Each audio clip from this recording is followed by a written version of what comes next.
നാഗാർജുനസാഗർ അണക്കെട്ട് ഏത് നദിയിലാണ്, ഏത് സംസ്ഥാനത്താണ് സ്ഥിതി ചെയ്യുന്നത്? കൃഷ്ണ നദി, ആന്ധ്രാപ്രദേശ്. നാഗാർജുനസാഗർ അണക്കെട്ട് തെലങ്കാനയിലെ നൽഗോണ്ട ജില്ലയിലും ആന്ധ്രാപ്രദേശിലെ ഗുണ്ടൂർ ജില്ലയിലുമായി കൃഷ്ണ നദിക്ക് കുറുകെ സ്ഥിതി ചെയ്യുന്ന ഒരു പ്രധാന ബഹു ഉദ്ദേശ്യ പദ്ധതിയാണ്. ലോകത്തിലെ ഏറ്റവും വലിയ കൽക്കെട്ട് അണക്കെട്ടുകളിൽ ഒന്നായ ഇത് ജലസേചനം, വൈദ്യുതി ഉത്പാദനം, കുടിവെള്ളം എന്നിവയ്ക്ക് വലിയ സംഭാവന നൽകുന്നു. സർദാർ സരോവർ അണക്കെട്ട് ഏത് നദിയിലാണ്, ഏത് സംസ്ഥാനത്താണ് സ്ഥിതി ചെയ്യുന്നത്? നർമ്മദാ നദി, ഗുജറാത്ത്. നർമ്മദാ നദിക്ക് കുറുകെ ഗുജറാത്തിലെ കെവാഡിയയിൽ സ്ഥിതി ചെയ്യുന്ന ഒരു വലിയ ഗുരുത്വാകർഷണ അണക്കെട്ടാണ് സർദാർ സരോവർ അണക്കെട്ട്. ഗുജറാത്തിലെയും രാജസ്ഥാനിലെയും വരണ്ട പ്രദേശങ്ങളിലേക്ക് നർമ്മദാ കനാൽ വഴി ഇത് ജലസേചനം നൽകുന്നു. ബസ്പ 2 ജലവൈദ്യുത നിലയം ഏത് നദിയിലാണ്, ഏത് സംസ്ഥാനത്താണ് സ്ഥിതി ചെയ്യുന്നത്? ബസ്പ നദി, ഹിമാചൽ പ്രദേശ്. ബസ്പ 2 ജലവൈദ്യുത നിലയം ഹിമാചൽ പ്രദേശിലെ കിന്നോർ ജില്ലയിൽ ബസ്പ നദിക്ക് കുറുകെ നിർമ്മിച്ചിട്ടുള്ള ഒരു റൺ ഓഫ് ദി റിവർ പദ്ധതിയാണ്. 300 മെഗാവാട്ട് വൈദ്യുതി ഉത്പാദനശേഷിയുള്ള ഈ നിലയം ഹിമാചൽ പ്രദേശിലെ ഊർജ്ജ ആവശ്യകതകൾക്ക് ഒരു പ്രധാന സംഭാവന നൽകുന്നു. നാൽപ്പ ജാക്രി ജലവൈദ്യുത നിലയം ഏത് നദിയിലാണ്, ഏത് സംസ്ഥാനത്താണ് സ്ഥിതി ചെയ്യുന്നത്? സത്ലജ് നദി, ഹിമാചൽ പ്രദേശ്. നാൽപ്പ ജാക്രി ജലവൈദ്യുത നിലയം ഹിമാചൽ പ്രദേശിലെ സത്ലജ് നദിക്ക് കുറുകെ സ്ഥിതി ചെയ്യുന്ന ഒരു പ്രധാന വൈദ്യുതി ഉത്പാദന കേന്ദ്രമാണ്. 1500 മെഗാവാട്ട് ശേഷിയുള്ള ഈ പദ്ധതി ഇന്ത്യയിലെ ഏറ്റവും വലിയ ജലവൈദ്യുത പദ്ധതികളിൽ ഒന്നാണ്. വാക്ര അണക്കെട്ട് ഏത് നദിയിലാണ് നിർമ്മിച്ചിരിക്കുന്നത്, ഏത് സംസ്ഥാനത്താണ് സ്ഥിതി ചെയ്യുന്നത്? സത്ലജ് നദി, പഞ്ചാബ്. വാക്ര അണക്കെട്ട് സത്ലജ് നദിക്ക് കുറുകെ പഞ്ചാബിലെയും ഹിമാചൽ പ്രദേശിന്റെയും അതിർത്തിയിൽ സ്ഥിതി ചെയ്യുന്ന ഒരു വലിയ ഗുരുത്വാകർഷണ അണക്കെട്ടാണ്. വാക്ര നംഗൽ പദ്ധതിയുടെ ഭാഗമായ ഇത് ജലസേചനം, വൈദ്യുതി ഉത്പാദനം എന്നിവയ്ക്ക് പേരുകേട്ടതാണ്. പണ്ടോഹ അണക്കെട്ട് ഏത് നദിയിലാണ്, ഏത് സംസ്ഥാനത്താണ് സ്ഥിതി ചെയ്യുന്നത്? ബിയാസ് നദി, ഹിമാചൽ പ്രദേശ്. പണ്ടോഹ അണക്കെട്ട് ഹിമാചൽ പ്രദേശിലെ മാണ്ഡി ജില്ലയിൽ ബിയാസ് നദിക്ക് കുറുകെ നിർമ്മിച്ചിരിക്കുന്നു. ഈ അണക്കെട്ട് ബിയാസ് സത്ലജ് ലിങ്ക് പദ്ധതിയുടെ ഭാഗമാണ്. ഇത് ബിയാസ് നദിയിലെ വെള്ളം സത്ലജ് നദിയിലേക്ക് തിരിച്ചുവിടാൻ സഹായിക്കുന്നു. ബൈരാസിയുൾ ജലവൈദ്യുത പദ്ധതി ഏത് നദിയിലാണ്, ഏത് സംസ്ഥാനത്താണ് സ്ഥിതി ചെയ്യുന്നത്? രവി നദി, ഹിമാചൽ പ്രദേശ്. ബൈരാസിയുൾ ജലവൈദ്യുത പദ്ധതി ഹിമാചൽ പ്രദേശിലെ രവി നദിക്ക് കുറുകെ സ്ഥിതി ചെയ്യുന്ന ഒരു റൺ ഓഫ് ദി റിവർ പദ്ധതിയാണ്. NHPC ലിമിറ്റഡിന്റെ കീഴിലുള്ള ഈ പദ്ധതി 180 മെഗാവാട്ട് വൈദ്യുതി ഉത്പാദിപ്പിക്കുന്നു. ചമേര 2 ജലവൈദ്യുത പദ്ധതികൾ ഏത് നദിയിലാണ്, ഏത് സംസ്ഥാനത്താണ് നിർമ്മിച്ചിരിക്കുന്നത്? രവി നദി, ഹിമാചൽ പ്രദേശ്. ചമേര 2 ജലവൈദ്യുത പദ്ധതികൾ ഹിമാചൽ പ്രദേശിലെ രവി നദിക്ക് കുറുകെ നിർമ്മിച്ചിട്ടുള്ള പ്രധാന ഊർജ്ജ നിലയങ്ങളാണ്. ഈ പദ്ധതികൾ യഥാക്രമം 540 മെഗാവാട്ടും 300 മെഗാവാട്ടും വൈദ്യുതി ഉത്പാദിപ്പിക്കുന്നു. ഇത് വടക്കേ ഇന്ത്യയുടെ ഊർജ്ജ ആവശ്യകതകൾ നിറവേറ്റുന്നതിൽ ഒരു പ്രധാന പങ്ക് വഹിക്കുന്നു. പോങ് അണക്കെട്ട്, ബിയാസ് അണക്കെട്ട് എന്നും അറിയപ്പെടുന്നു. ഏത് നദിയിലാണ്, ഏത് സംസ്ഥാനത്താണ് സ്ഥിതി ചെയ്യുന്നത്? ബിയാസ് നദി, ഹിമാചൽ പ്രദേശ്. പോങ് അണക്കെട്ട്, ബിയാസ് അണക്കെട്ട് എന്നും അറിയപ്പെടുന്നു. ഹിമാചൽ പ്രദേശിലെ ബിയാസ് നദിക്ക് കുറുകെ നിർമ്മിച്ചിരിക്കുന്ന ഒരു വലിയ മണ്ണ് അണക്കെട്ടാണ്. ഈ അണക്കെട്ട് ജലസേചനം, വൈദ്യുതി ഉത്പാദനം, മത്സ്യബന്ധനം എന്നിവയ്ക്ക് ഉപയോഗിക്കുന്നു. കൂടാതെ തടാകം ഒരു പ്രശസ്തമായ പക്ഷിസങ്കേതം കൂടിയാണ്. ഉറി ജലവൈദ്യുത അണക്കെട്ട് ഏത് നദിയിലാണ്, ഏത് പ്രദേശത്താണ് സ്ഥിതി ചെയ്യുന്നത്? ജലം നദി, ജമ്മു ആൻഡ് കാശ്മീർ. ഉറി ജലവൈദ്യുത അണക്കെട്ട് ജമ്മു കാശ്മീരിലെ ബാരാമുള്ള ജില്ലയിൽ ജലം നദിക്ക് കുറുകെ സ്ഥിതി ചെയ്യുന്നു. NHPCയുടെ ഈ പദ്ധതി 480 മെഗാവാട്ട് വൈദ്യുതി ഉത്പാദിപ്പിക്കുന്നു. ഇത് മേഖലയിലെ ഊർജ്ജ സുരക്ഷയ്ക്ക് ഒരു പ്രധാന സംഭാവനയാണ്. ദൽഹസ്തി ജലവൈദ്യുത പദ്ധതി ഏത് നദിയിലും ഏത് പ്രദേശത്തുമാണ് സ്ഥിതി ചെയ്യുന്നത്? ചിനാബ് നദി, ജമ്മു കാശ്മീർ. ദൽഹസ്തി ജലവൈദ്യുത പദ്ധതി ജമ്മു കാശ്മീരിലെ കിഷ്ത്വാർ ജില്ലയിൽ ചിനാബ് നദിക്ക് കുറുകെയാണ് നിർമ്മിച്ചിരിക്കുന്നത്. ഇത് ദേശീയ പ്രാധാന്യമുള്ള ഒരു പദ്ധതിയാണ്, കൂടാതെ ഊർജ്ജോൽപാദനത്തിൽ പ്രധാന പങ്ക് വഹിക്കുന്നു. സലാൽ ജലവൈദ്യുത പദ്ധതി ഏത് നദിയുമായും ഏത് പ്രദേശവുമായും ബന്ധപ്പെട്ടിരിക്കുന്നു? ചിനാബ് നദി, ജമ്മു കാശ്മീർ. സലാൽ ജലവൈദ്യുത പദ്ധതിയും ജമ്മു കാശ്മീരിലെ റിയാസി ജില്ലയിൽ ചിനാബ് നദിക്ക് കുറുകെയാണ് സ്ഥിതി ചെയ്യുന്നത്. ഇത് ഇന്ത്യയിലെ ആദ്യത്തെ റൺ ഓഫ് റിവർ പദ്ധതികളിലൊന്നാണ്. ശരാവതി ജലവൈദ്യുത പദ്ധതി ഏത് നദിയിലും ഏത് സംസ്ഥാനത്തുമാണ് സ്ഥിതി ചെയ്യുന്നത്? ശരാവതി നദി, കർണാടക. കർണാടകയിലെ ശരാവതി നദിയിലാണ് ശരാവതി ജലവൈദ്യുത പദ്ധതി സ്ഥിതി ചെയ്യുന്നത്. ഈ പദ്ധതിയിലെ പ്രധാന അണക്കെട്ട് മഹാത്മാഗാന്ധി ഹൈഡ്രോ ഇലക്ട്രിക് പ്രോജക്ടിന്റെ ഭാഗമായ ലിംഗനമക്കി അണക്കെട്ടാണ്. കാളിനദി ജലവൈദ്യുത പദ്ധതി ഏത് നദിയിലും ഏത് സംസ്ഥാനത്തുമാണ് സ്ഥിതി ചെയ്യുന്നത്? കാളിനദി, കർണാടക. കർണാടകയിലെ ഉത്തര കന്നഡ ജില്ലയിലെ കാളിനദിയിലാണ് കാളിനദി ജലവൈദ്യുത പദ്ധതി സ്ഥിതി ചെയ്യുന്നത്. ഈ പദ്ധതി കൈഗ ആണവനിലയത്തിന് സമീപമാണ്. ഇടുക്കി ജലവൈദ്യുത പദ്ധതി ഏത് നദിയുമായും ഏത് സംസ്ഥാനവുമായും ബന്ധപ്പെട്ടിരിക്കുന്നു? പെരിയാർ നദി, കേരളം. കേരളത്തിലെ ഇടുക്കി ജില്ലയിൽ പെരിയാർ നദിയിലാണ് ഇടുക്കി ജലവൈദ്യുത പദ്ധതി സ്ഥിതി ചെയ്യുന്നത്. ഏഷ്യയിലെ ഏറ്റവും വലിയ ആർച്ച് ഡാമുകളിലൊന്നായ ഇടുക്കി അണക്കെട്ടാണ് ഇതിലെ പ്രധാന ഘടകം. ബാൻസാഗർ അണക്കെട്ട് ഏത് നദിയിലും ഏത് സംസ്ഥാനത്തുമാണ് നിർമ്മിച്ചിരിക്കുന്നത്? സോൺ നദി, മധ്യപ്രദേശ്. മധ്യപ്രദേശിലെ ഷാഹ്ദോൾ ജില്ലയിൽ സോൺ നദിയിലാണ് ബാൻസാഗർ അണക്കെട്ട് സ്ഥിതി ചെയ്യുന്നത്. ഇത് ജലസേചനം, വൈദ്യുതി ഉത്പാദനം, കുടിവെള്ളം എന്നിവ നൽകുന്ന ഒരു ബഹുമുഖ പദ്ധതിയാണ്. ഇന്ത്യയിലെ ഏറ്റവും വലിയ ജലവൈദ്യുത പദ്ധതികളിലൊന്നായ ഇന്ദിരാസാഗർ ജലവൈദ്യുത പദ്ധതി ഏത് നദിയിലും ഏത് സംസ്ഥാനത്തുമാണ് സ്ഥിതി ചെയ്യുന്നത്? നർമ്മദ നദി, മധ്യപ്രദേശ്.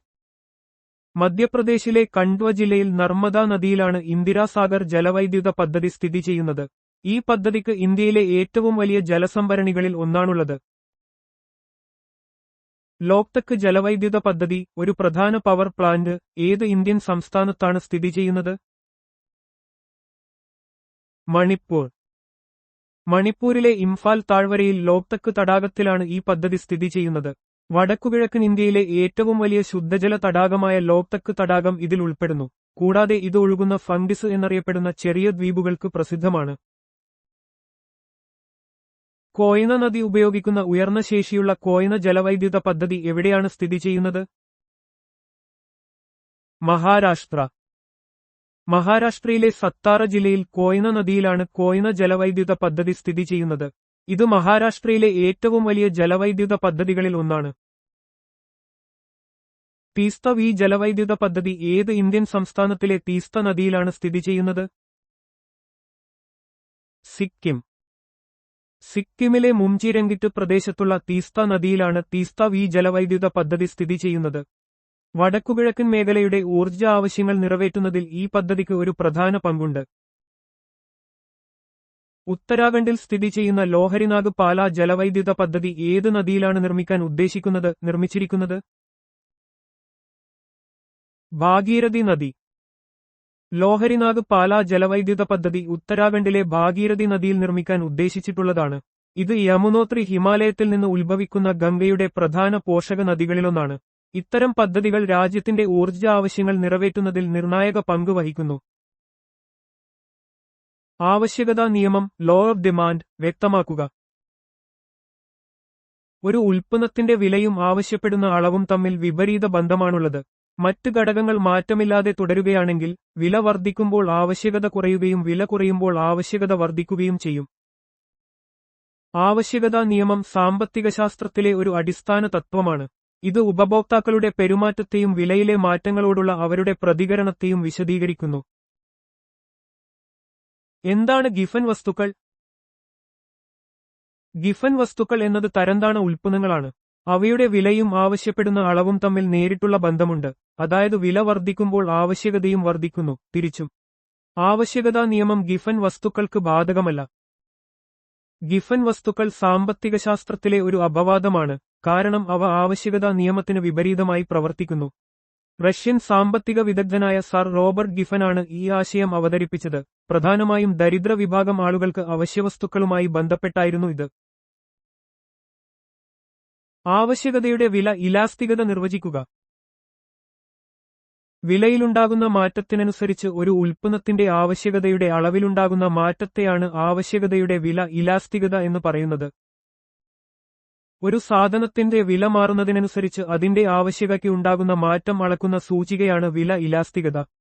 ഇത് 0 മുതൽ അനന്തം വരെയാകാം. സാധനങ്ങളുടെ സ്വഭാവമനുസരിച്ച് ഇതിൽ വ്യത്യാസം വരും. വിതരണ നിയമം വ്യക്തമാക്കുക.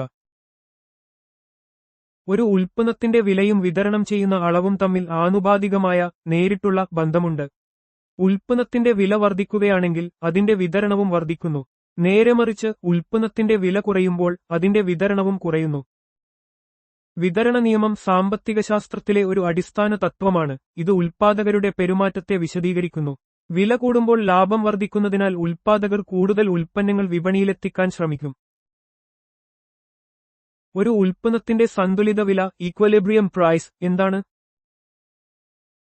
ഒരു ഉൽപ്പന്നത്തിന്റെ സന്തുലിത വില എന്നത് ആവശ്യകതയും വിതരണവും തുല്യമാകുന്ന വിലയാണ്.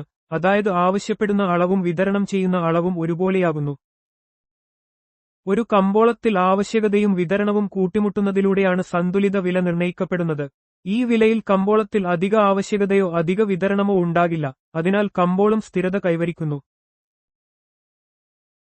എന്താണ് ഒളിഗോപോളി കമ്പോള ഘടന?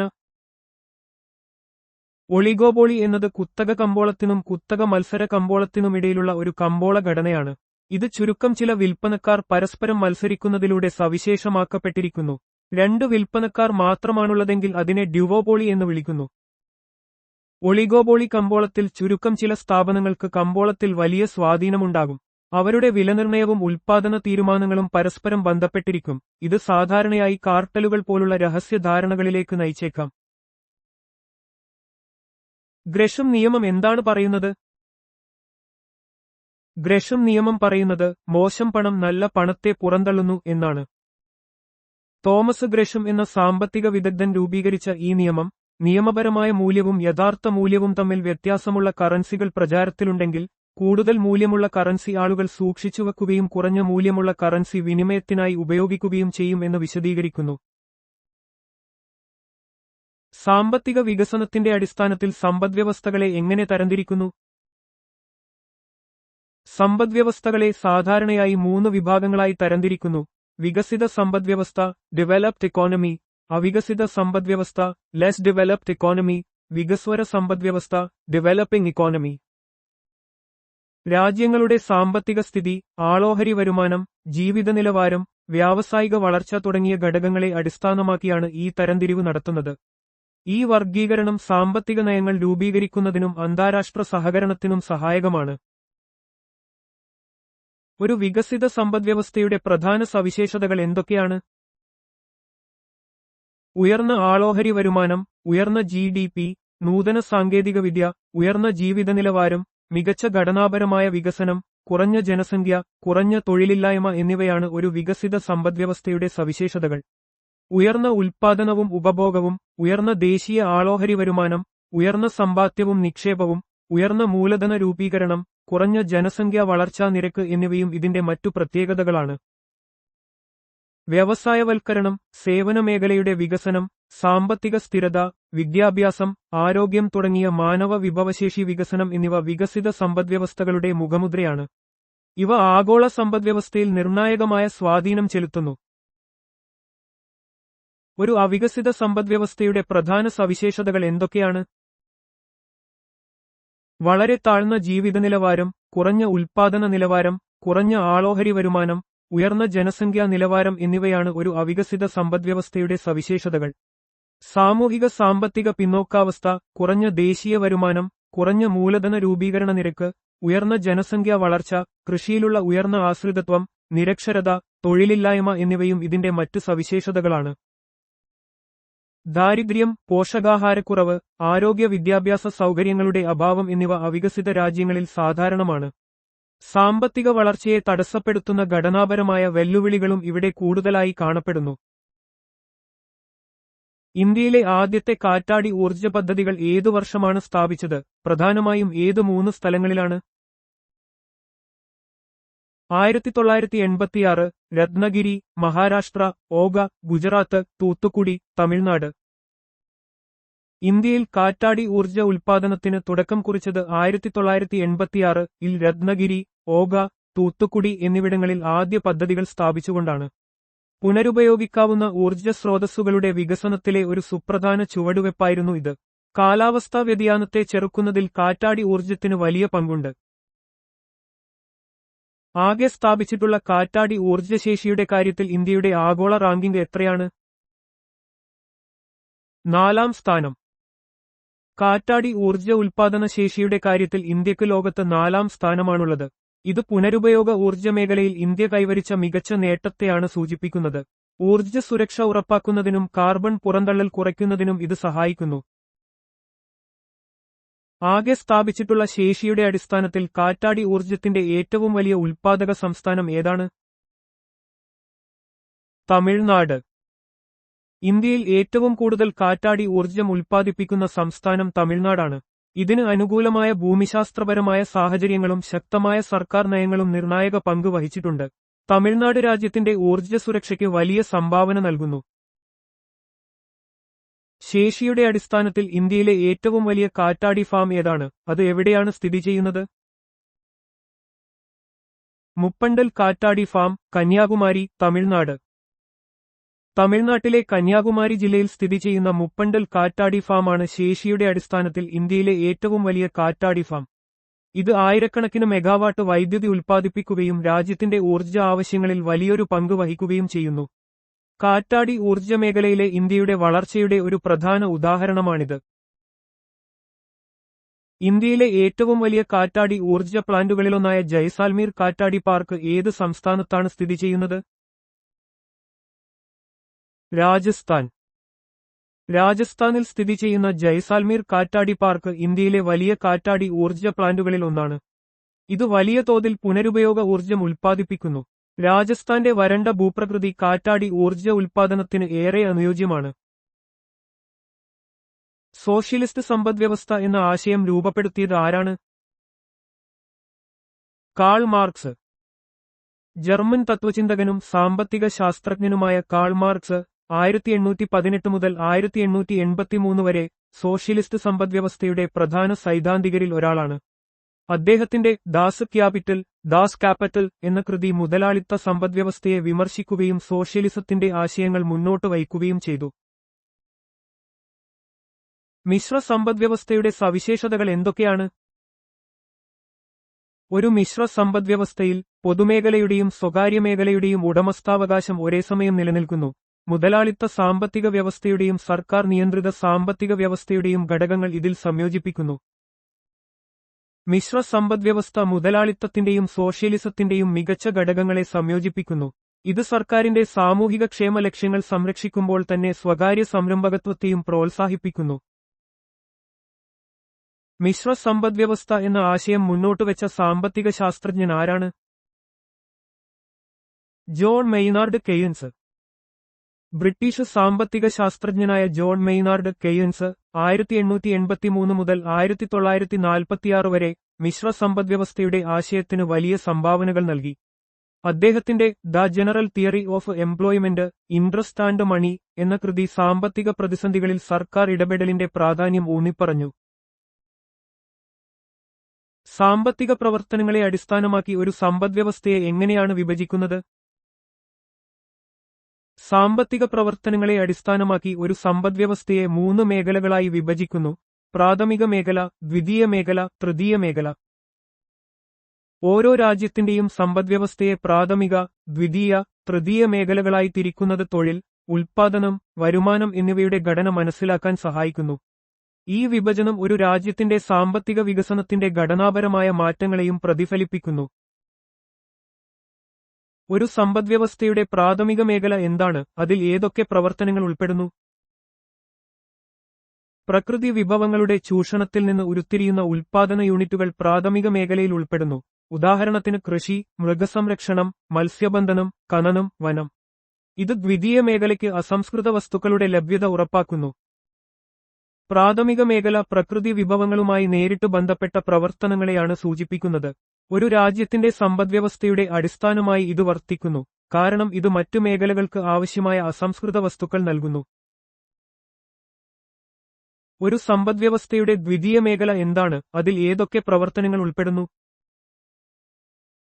ദ്വിതീയ മേഖല പ്രാഥമിക മേഖലയിലെ ഉൽപ്പന്നങ്ങളെ അസംസ്കൃത വസ്തുക്കളായി അതിന്റെ പ്രവർത്തനങ്ങളിൽ ഉപയോഗിക്കുന്നു. അതിൽ ഫാക്ടറികൾ, നിർമ്മാണം, വൈദ്യുതി ഉൽപ്പാദനം, ജലവിതരണം എന്നിവ ഉൾപ്പെടുന്നു. ഇതിനെ വ്യാവസായിക മേഖല എന്നും അറിയപ്പെടുന്നു. ദ്വിതീയ മേഖല പ്രാഥമിക മേഖലയിൽ നിന്ന് ലഭിക്കുന്ന അസംസ്കൃത വസ്തുക്കളെ ഉപയോഗിച്ച് പുതിയ ഉൽപ്പന്നങ്ങൾ നിർമ്മിക്കുന്നതിൽ ശ്രദ്ധ കേന്ദ്രീകരിക്കുന്നു. ഇത് സമ്പദ്വ്യവസ്ഥയുടെ വ്യാവസായിക വളർച്ചയെ പ്രതിനിധീകരിക്കുന്നു, ഒപ്പം തൊഴിലവസരങ്ങൾ സൃഷ്ടിക്കുകയും ദേശീയ വരുമാനം വർദ്ധിപ്പിക്കുകയും ചെയ്യുന്നു. ഒരു സമ്പദ്വ്യവസ്ഥയുടെ തൃതീയ മേഖല എന്നാൽ എന്താണ്, അത് ഏതു പേരിലാണ് അറിയപ്പെടുന്നത്? തൃതീയ മേഖല സേവന മേഖല എന്നും അറിയപ്പെടുന്നു. ഗതാഗതം, വിദ്യാഭ്യാസം, ബാങ്കിംഗ്, ഇൻഷുറൻസ്, ഹോട്ടൽ വ്യവസായം, മെഡിക്കൽ, ടൂറിസം, സർക്കാർ ഭരണം, ധനകാര്യം എന്നിങ്ങനെ വിവിധ സേവനങ്ങൾ നൽകുന്ന യൂണിറ്റുകൾ ഇതിൽ ഉൾപ്പെടുന്നു. സമ്പദ്വ്യവസ്ഥയുടെ 3 പ്രധാന മേഖലകളിൽ ഒന്നാണ് തൃതീയ മേഖല അഥവാ സേവന മേഖല. ഇത് പ്രാഥമിക, കൃഷി, ദ്വിതീയ, വ്യവസായം മേഖലകൾക്ക് പിന്തുണ നൽകുകയും ജീവിതനിലവാരം മെച്ചപ്പെടുത്തുന്നതിൽ നിർണായക പങ്ക് വഹിക്കുകയും ചെയ്യുന്നു. ഉൽപ്പാദനത്തെക്കാൾ സേവനങ്ങൾക്കാണ് ഈ മേഖല ഊന്നൽ നൽകുന്നത്. സാമ്പത്തിക വളർച്ച നിർവചിക്കുക.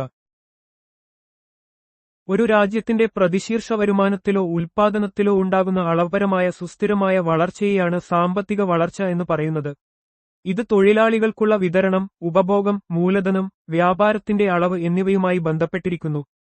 മൊത്ത ദേശീയ ഉൽപ്പാദനം (GNP), മൊത്ത ആഭ്യന്തര ഉൽപ്പാദനം (GDP), പ്രതിശീർഷ വരുമാനം എന്നിവയിലെ വർധനവിനെ ഇത് സൂചിപ്പിക്കുന്നു. സാമ്പത്തിക വളർച്ച എന്നത് ഒരു സമ്പദ്വ്യവസ്ഥയുടെ ഉൽപ്പാദന ശേഷിയിലെ അളവുപരമായ വർധനവിനെയാണ് കുറിക്കുന്നത്. ഇത് സാധാരണയായി GDP, GNP, പ്രതിശീർഷ വരുമാനം എന്നിവയുടെ വർധനവിലൂടെയാണ് അളക്കുന്നത്. രാജ്യത്തിന്റെ സമ്പത്ത് വർദ്ധിപ്പിക്കാൻ ഇത് സഹായിക്കുന്നു. സാമ്പത്തിക വികസനം നിർവചിക്കുകയും അത് സാമ്പത്തിക വളർച്ചയിൽ നിന്ന് എങ്ങനെ വ്യത്യാസപ്പെട്ടിരിക്കുന്നു എന്ന് വിശദീകരിക്കുകയും ചെയ്യുക. സാമ്പത്തിക വികസനം എന്നത് സാമ്പത്തിക വളർച്ചയേക്കാൾ കൂടുതൽ വിശാലമായ ഒരു ആശയമാണ്. സാമൂഹിക, സാംസ്കാരിക, സാമ്പത്തിക ഘടകങ്ങളിലെ ഗുണപരവും അളവുപരവുമായ മാറ്റങ്ങൾ ഇതിൽ ഉൾപ്പെടുന്നു. സാമ്പത്തിക വളർച്ച ലക്ഷ്യബോധമുള്ളതും ഉപയോഗിച്ച് അളക്കുന്നത്. സാമ്പത്തിക വികസനം വ്യക്തിനിഷ്ഠവുമാണ്. ജീവിത നിലവാരം, വിദ്യാഭ്യാസം, ആരോഗ്യം, മൊത്തത്തിലുള്ള ക്ഷേമം എന്നിവയിലെ മെച്ചപ്പെടുത്തലുകൾ ഇതിൽ ഉൾപ്പെടുന്നു. സാമ്പത്തിക വികസനം എന്നത് സമ്പദ്വ്യവസ്ഥയിലെ വളർച്ച മാത്രമല്ല, ജനങ്ങളുടെ ജീവിത നിലവാരം, ആരോഗ്യം, വിദ്യാഭ്യാസം, സാമൂഹിക നീതി തുടങ്ങിയ ഗുണപരമായ മെച്ചപ്പെടുത്തലുകൾ കൂടി ഉൾക്കൊള്ളുന്നു. ഇത് വെറും വരുമാന വർധനവിനപ്പുറം സാമൂഹികവും മാനുഷികവുമായ മുന്നേറ്റങ്ങളെയാണ് സൂചിപ്പിക്കുന്നത്. സാമ്പത്തിക വളർച്ച ഒരു ഉപകരണമാണെങ്കിൽ സാമ്പത്തിക വികസനം അതിന്റെ ലക്ഷ്യമാണ്. ഇന്ത്യയിലെ ഏറ്റവും വലിയ ഗോത്രവിഭാഗങ്ങളിൽപ്പെട്ട ഭിൽ, ഗോണ്ട് എന്നിവർക്ക് ഏത് സംസ്ഥാനത്താണ് കാര്യമായ ജനസംഖ്യയുള്ളത്? മധ്യപ്രദേശ്. ഇന്ത്യയിലെ ഏറ്റവും വലിയ ഗോത്രവർഗങ്ങളിൽ ഒന്നാണ് ഭിൽ, ഗോണ്ട് എന്നിവർ. മധ്യപ്രദേശിലാണ് ഇവരുടെ ജനസംഖ്യ ഗണ്യമായ അളവിൽ കാണപ്പെടുന്നത്. ഈ ഗോത്രവിഭാഗങ്ങൾക്ക് തനതായ സംസ്കാരവും പാരമ്പര്യങ്ങളുമുണ്ട്. ഇത് രാജ്യത്തിന്റെ സാംസ്കാരിക വൈവിധ്യത്തിന് വലിയ സംഭാവന നൽകുന്നു. വാർലി പെയിന്റിംഗ് ശൈലിക്ക് പേരുകേട്ട വാർലി ഗോത്രം പ്രധാനമായും കാണപ്പെടുന്നത് ഏത് ഇന്ത്യൻ സംസ്ഥാനത്താണ്? മഹാരാഷ്ട്ര. വാർലി ഗോത്രം പ്രധാനമായും മഹാരാഷ്ട്ര സംസ്ഥാനത്താണ് കാണപ്പെടുന്നത്. അവരുടെ തനതായ വാർലി പെയിന്റിംഗ് ശൈലി ലോകപ്രശസ്തമാണ്. ഈ പരമ്പരാഗത ചിത്രീകരണ രീതി പ്രകൃതിയെയും ദൈനംദിന ജീവിതത്തെയും ലളിതമായ രൂപങ്ങളിൽ ചിത്രീകരിക്കുന്നു. ഇത് ഇന്ത്യൻ കലാരംഗത്തെ ഒരു പ്രധാന ഭാഗമാണ്. താഴെ പറയുന്നവയിൽ കേരളത്തിൽ പ്രധാനമായും വസിക്കുന്ന ഗോത്രവിഭാഗങ്ങൾ ഏതെല്ലാമാണ്? ഇരവള്ളൻ, ഇരുളർ, കമ്മര, മലയരയർ, പള്ളിയാർ, ഊരാളി. കേരളത്തിൽ പ്രധാനമായും വസിക്കുന്ന ആദിവാസി ഗോത്രവിഭാഗങ്ങളാണ് ഇരവള്ളൻ, ഇരുളർ, കമ്മര, മലയരയർ, പള്ളിയാർ, ഊരാളി എന്നിവ. ഈ വിഭാഗങ്ങൾക്കെല്ലാം തനതായ സംസ്കാരവും ജീവിതരീതികളുമുണ്ട്. കേരളത്തിന്റെ ഭൂമിശാസ്ത്രപരമായ വൈവിധ്യത്തിനനുസരിച്ച് ഇവരുടെ ജീവിതശൈലിയിലും വ്യത്യാസങ്ങൾ കാണാം. മേഘാലയ സംസ്ഥാനവുമായി പ്രധാനമായും ബന്ധപ്പെട്ട പ്രധാന ഗോത്രവർഗങ്ങൾ ഏതെല്ലാം? ഗാരോ, കാസി, ജയന്തിയ. മേഘാലയയിലെ പ്രധാന ഗോത്രവിഭാഗങ്ങളാണ് ഗാരോ, കാസി, ജയന്തിയ എന്നിവർ. ഇവരുടെ പേരിലാണ് മേഘാലയയിലെ പ്രധാന കുന്നുകളും അറിയപ്പെടുന്നത്. ഈ ഗോത്രവിഭാഗങ്ങൾക്ക് തനതായ ഭാഷയും സംസ്കാരവുമുണ്ട്. ഇത് വടക്കുകിഴക്കൻ ഇന്ത്യയിലെ സാമൂഹിക വൈവിധ്യത്തിന് ഒരു പ്രധാന സംഭാവനയാണ്. നാഗ എന്ന കൂട്ടായ പദം പ്രധാനമായും ഏത് ഇന്ത്യൻ സംസ്ഥാനത്ത് വസിക്കുന്ന വിവിധ ആദിവാസി വിഭാഗങ്ങളെയാണ് സൂചിപ്പിക്കുന്നത്? നാഗാലാൻഡ്. നാഗ എന്ന പേര് പ്രധാനമായും നാഗാലാൻഡിൽ വസിക്കുന്ന വിവിധ ആദിവാസി വിഭാഗങ്ങളെ സൂചിപ്പിക്കുന്നു. ഈ ഗോത്രവിഭാഗങ്ങൾക്ക് തനതായ ഭാഷകൾ, വസ്ത്രങ്ങൾ, ആചാരങ്ങൾ എന്നിവയുണ്ട്. നാഗാലാൻഡിന്റെ സാംസ്കാരിക വൈവിധ്യത്തിൽ ഇവർ ഒരു പ്രധാന പങ്കുവഹിക്കുന്നു. ലഭ്യമായ സെൻസസ് വിവരങ്ങൾ അനുസരിച്ച് ഇന്ത്യയുടെ മൊത്തം ജനസംഖ്യ എത്രയായിരുന്നു? 121,1,93,422. 2011 സെൻസസ് പ്രകാരം ഇന്ത്യയുടെ മൊത്തം ജനസംഖ്യ 1.21 ബില്യൺ ആയിരുന്നു. ലോകത്ത് ഏറ്റവും കൂടുതൽ ജനസംഖ്യയുള്ള രണ്ടാമത്തെ രാജ്യമായി ഇന്ത്യ അന്ന് നിലകൊണ്ടു. സാമ്പത്തിക, സാമൂഹിക ആസൂത്രണങ്ങൾക്ക് സെൻസസ് വിവരങ്ങൾ നിർണായകമാണ്. ലഭ്യമായ വിവരങ്ങളനുസരിച്ച് ഇന്ത്യയിലെ ലിംഗാനുപാതം എത്രയായിരുന്നു? 1000 പുരുഷന്മാർക്ക് 942 സ്ത്രീകൾ. 2011 സെൻസസ് പ്രകാരം ഇന്ത്യയിലെ ലിംഗാനുപാതം 1000 പുരുഷന്മാർക്ക് 942 സ്ത്രീകൾ എന്നതായിരുന്നു. സ്ത്രീ പുരുഷ അനുപാതത്തിലെ ഈ കുറവ് സാമൂഹികവും ആരോഗ്യപരവുമായ നിരവധി വെല്ലുവിളികളിലേക്ക് വിരൽ ചൂണ്ടുന്നു. നൽകിയിട്ടുള്ള വിവരങ്ങൾ അനുസരിച്ച് ഇന്ത്യയിലെ ജനസംഖ്യയുടെ എത്ര ശതമാനമാണ് നഗരപ്രദേശങ്ങളിൽ വസിച്ചിരുന്നത്? 31.16%. 2011 സെൻസസ് അനുസരിച്ച് ഇന്ത്യയുടെ ജനസംഖ്യയുടെ 31.16% നഗരപ്രദേശങ്ങളിൽ വസിക്കുന്നവരാണ്. നഗരവൽക്കരണത്തിന്റെ ഈ വർധനവ് അടിസ്ഥാന സൗകര്യ വികസനത്തിലും നഗരാസൂത്രണത്തിലും പുതിയ വെല്ലുവിളികൾ ഉയർത്തുന്നു. നൽകിയിട്ടുള്ള വിവരങ്ങൾ അനുസരിച്ച് ഇന്ത്യയിലെ ജനസാന്ദ്രത എത്രയായിരുന്നു? ഒരു ചതുരശ്ര കിലോമീറ്ററിന് 382 ആളുകൾ. 2011 സെൻസസ് പ്രകാരം ഇന്ത്യയുടെ ജനസാന്ദ്രത ഒരു ചതുരശ്ര കിലോമീറ്ററിന് 382 ആളുകളായിരുന്നു. ഇത് ലോകത്തിലെ ഏറ്റവും ഉയർന്ന ജനസാന്ദ്രതയുള്ള രാജ്യങ്ങളിൽ ഒന്നായി ഇന്ത്യയെ മാറ്റുന്നു. ഇത് വിഭവ വിനിയോഗത്തിൽ വലിയ സമ്മർദ്ദം ചെലുത്തുന്നു. ലഭ്യമായ വിവരങ്ങളനുസരിച്ച് ഇന്ത്യയിലെ മൊത്തം സാക്ഷരതാ നിരക്ക് എത്രയായിരുന്നു? 72.99%. 2011 സെൻസസ് പ്രകാരം ഇന്ത്യയുടെ മൊത്തം സാക്ഷരതാ നിരക്ക് 72.99% ആയിരുന്നു. വിദ്യാഭ്യാസത്തിന്റെ പുരോഗതിയും മാനവ വിഭവശേഷി വികസനവും വിലയിരുത്തുന്നതിന് സാക്ഷരതാ നിരക്ക് ഒരു പ്രധാന സൂചകമാണ്. നൽകിയിട്ടുള്ള വിവരങ്ങൾ അനുസരിച്ച് ഇന്ത്യയിലെ പുരുഷ സാക്ഷരതാ നിരക്ക് എത്രയായിരുന്നു? 80.89%. 2011 സെൻസസ് അനുസരിച്ച് ഇന്ത്യയിലെ പുരുഷ സാക്ഷരതാ നിരക്ക് 80.89% ആയിരുന്നു. സ്ത്രീ സാക്ഷരതാ നിരക്കുമായി താരതമ്യം ചെയ്യുമ്പോൾ പുരുഷന്മാരിൽ സാക്ഷരതയുടെ ഉയർന്ന നില സാമൂഹിക അസമത്വങ്ങളെ സൂചിപ്പിക്കുന്നു. നൽകിയിട്ടുള്ള വിവരങ്ങൾ അനുസരിച്ച് ഇന്ത്യയിലെ സ്ത്രീ സാക്ഷരതാ നിരക്ക് എത്രയായിരുന്നു? 64.64%. 2011 സെൻസസ് പ്രകാരം ഇന്ത്യയിലെ സ്ത്രീ സാക്ഷരതാ നിരക്ക് 64.64% ആയിരുന്നു. പുരുഷന്മാരുമായി താരതമ്യം ചെയ്യുമ്പോൾ സ്ത്രീ സാക്ഷരതാ നിരക്കിലെ കുറവ് വിദ്യാഭ്യാസ രംഗത്ത് ലിംഗപരമായ വിടവ് നികത്തേണ്ടതിന്റെ പ്രാധാന്യം എടുത്തുകാണിക്കുന്നു. ലഭ്യമായ വിവരങ്ങൾ അനുസരിച്ച് ഇന്ത്യയിലെ ജനസംഖ്യയുടെ എത്ര ശതമാനമാണ് പട്ടികജാതി വിഭാഗത്തിൽപ്പെട്ടിരുന്നത്? 16.635%. 2011 സെൻസസ് പ്രകാരം ഇന്ത്യയുടെ ജനസംഖ്യയുടെ 16.6% പട്ടികജാതി വിഭാഗത്തിൽ ഉൾപ്പെടുന്നു. സാമൂഹിക നീതിയും വികസനവും ഉറപ്പാക്കുന്നതിനുള്ള സർക്കാർ നയങ്ങൾ രൂപീകരിക്കുന്നതിൽ ഈ കണക്കുകൾക്ക് വലിയ പങ്കുണ്ട്. നൽകിയിട്ടുള്ള വിവരങ്ങൾ പ്രകാരം ഇന്ത്യയിലെ ജനസംഖ്യയുടെ എത്ര ശതമാനം പട്ടികവർഗ വിഭാഗത്തിൽ ഉൾപ്പെടുന്നു? 8.614%. 2011 സെൻസസ് പ്രകാരം ഇന്ത്യയിലെ ജനസംഖ്യയുടെ 8.614% പട്ടികവർഗ വിഭാഗത്തിൽ ഉൾപ്പെടുന്നു. ഇത് രാജ്യത്തെ സാമൂഹിക സാമ്പത്തിക വികസന പദ്ധതികൾക്ക് പ്രധാനപ്പെട്ട ഒരു ജനസംഖ്യാപരമായ സൂചകമാണ്. നൽകിയിട്ടുള്ള വിവരങ്ങൾ പ്രകാരം ഇന്ത്യയിലെ ശിശു ലിംഗാനുപാതം 0 മുതൽ 6 വരെ വയസ്സ് എത്രയായിരുന്നു? 1000 പുരുഷന്മാർക്ക് 919 സ്ത്രീകൾ. 2011 സെൻസസ് അനുസരിച്ച് ഇന്ത്യയിലെ 0 മുതൽ 6 വരെ വയസ്സ് പ്രായപരിധിയിലുള്ള കുട്ടികളുടെ ലിംഗാനുപാതം 1000 ആൺകുട്ടികൾക്ക് 919 പെൺകുട്ടികൾ എന്നതാണ്. ഇത് സ്ത്രീ പുരുഷ അനുപാതത്തിലെ അസന്തുലിതാവസ്ഥയെയും ലിംഗവിവേചനത്തെയും എടുത്തു കാണിക്കുന്നു. നൽകിയിട്ടുള്ള വിവരങ്ങൾ പ്രകാരം 2016 മുതൽ 17 വരെ സാമ്പത്തിക വർഷത്തിലെ ഇന്ത്യയുടെ വാർഷിക GDP വളർച്ചാ നിരക്ക് എത്രയായിരുന്നു? 7.5%.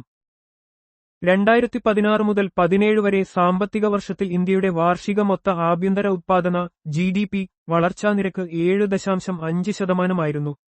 ഇത് ഇന്ത്യൻ സമ്പദ്വ്യവസ്ഥയുടെ ആ വർഷത്തെ പ്രകടനത്തെയും വളർച്ചാ പ്രവണതകളെയും സൂചിപ്പിക്കുന്നു. നൽകിയിട്ടുള്ള വിവരങ്ങൾ പ്രകാരം 2016 നോമിനൽ GDPയുടെ അടിസ്ഥാനത്തിൽ ഇന്ത്യയുടെ റാങ്കിംഗ് എത്രയായിരുന്നു? 7ാമത്തെ വലിയ സമ്പദ്വ്യവസ്ഥ. 2016 നോമിനൽ GDPയുടെ അടിസ്ഥാനത്തിൽ ഇന്ത്യ ലോകത്തിലെ 7ാമത്തെ വലിയ സമ്പദ്വ്യവസ്ഥയായിരുന്നു. ആഗോളതലത്തിൽ ഇന്ത്യൻ സമ്പദ്വ്യവസ്ഥയുടെ വ്യാപ്തിയും സ്ഥാനവും ഇത് കാണിക്കുന്നു.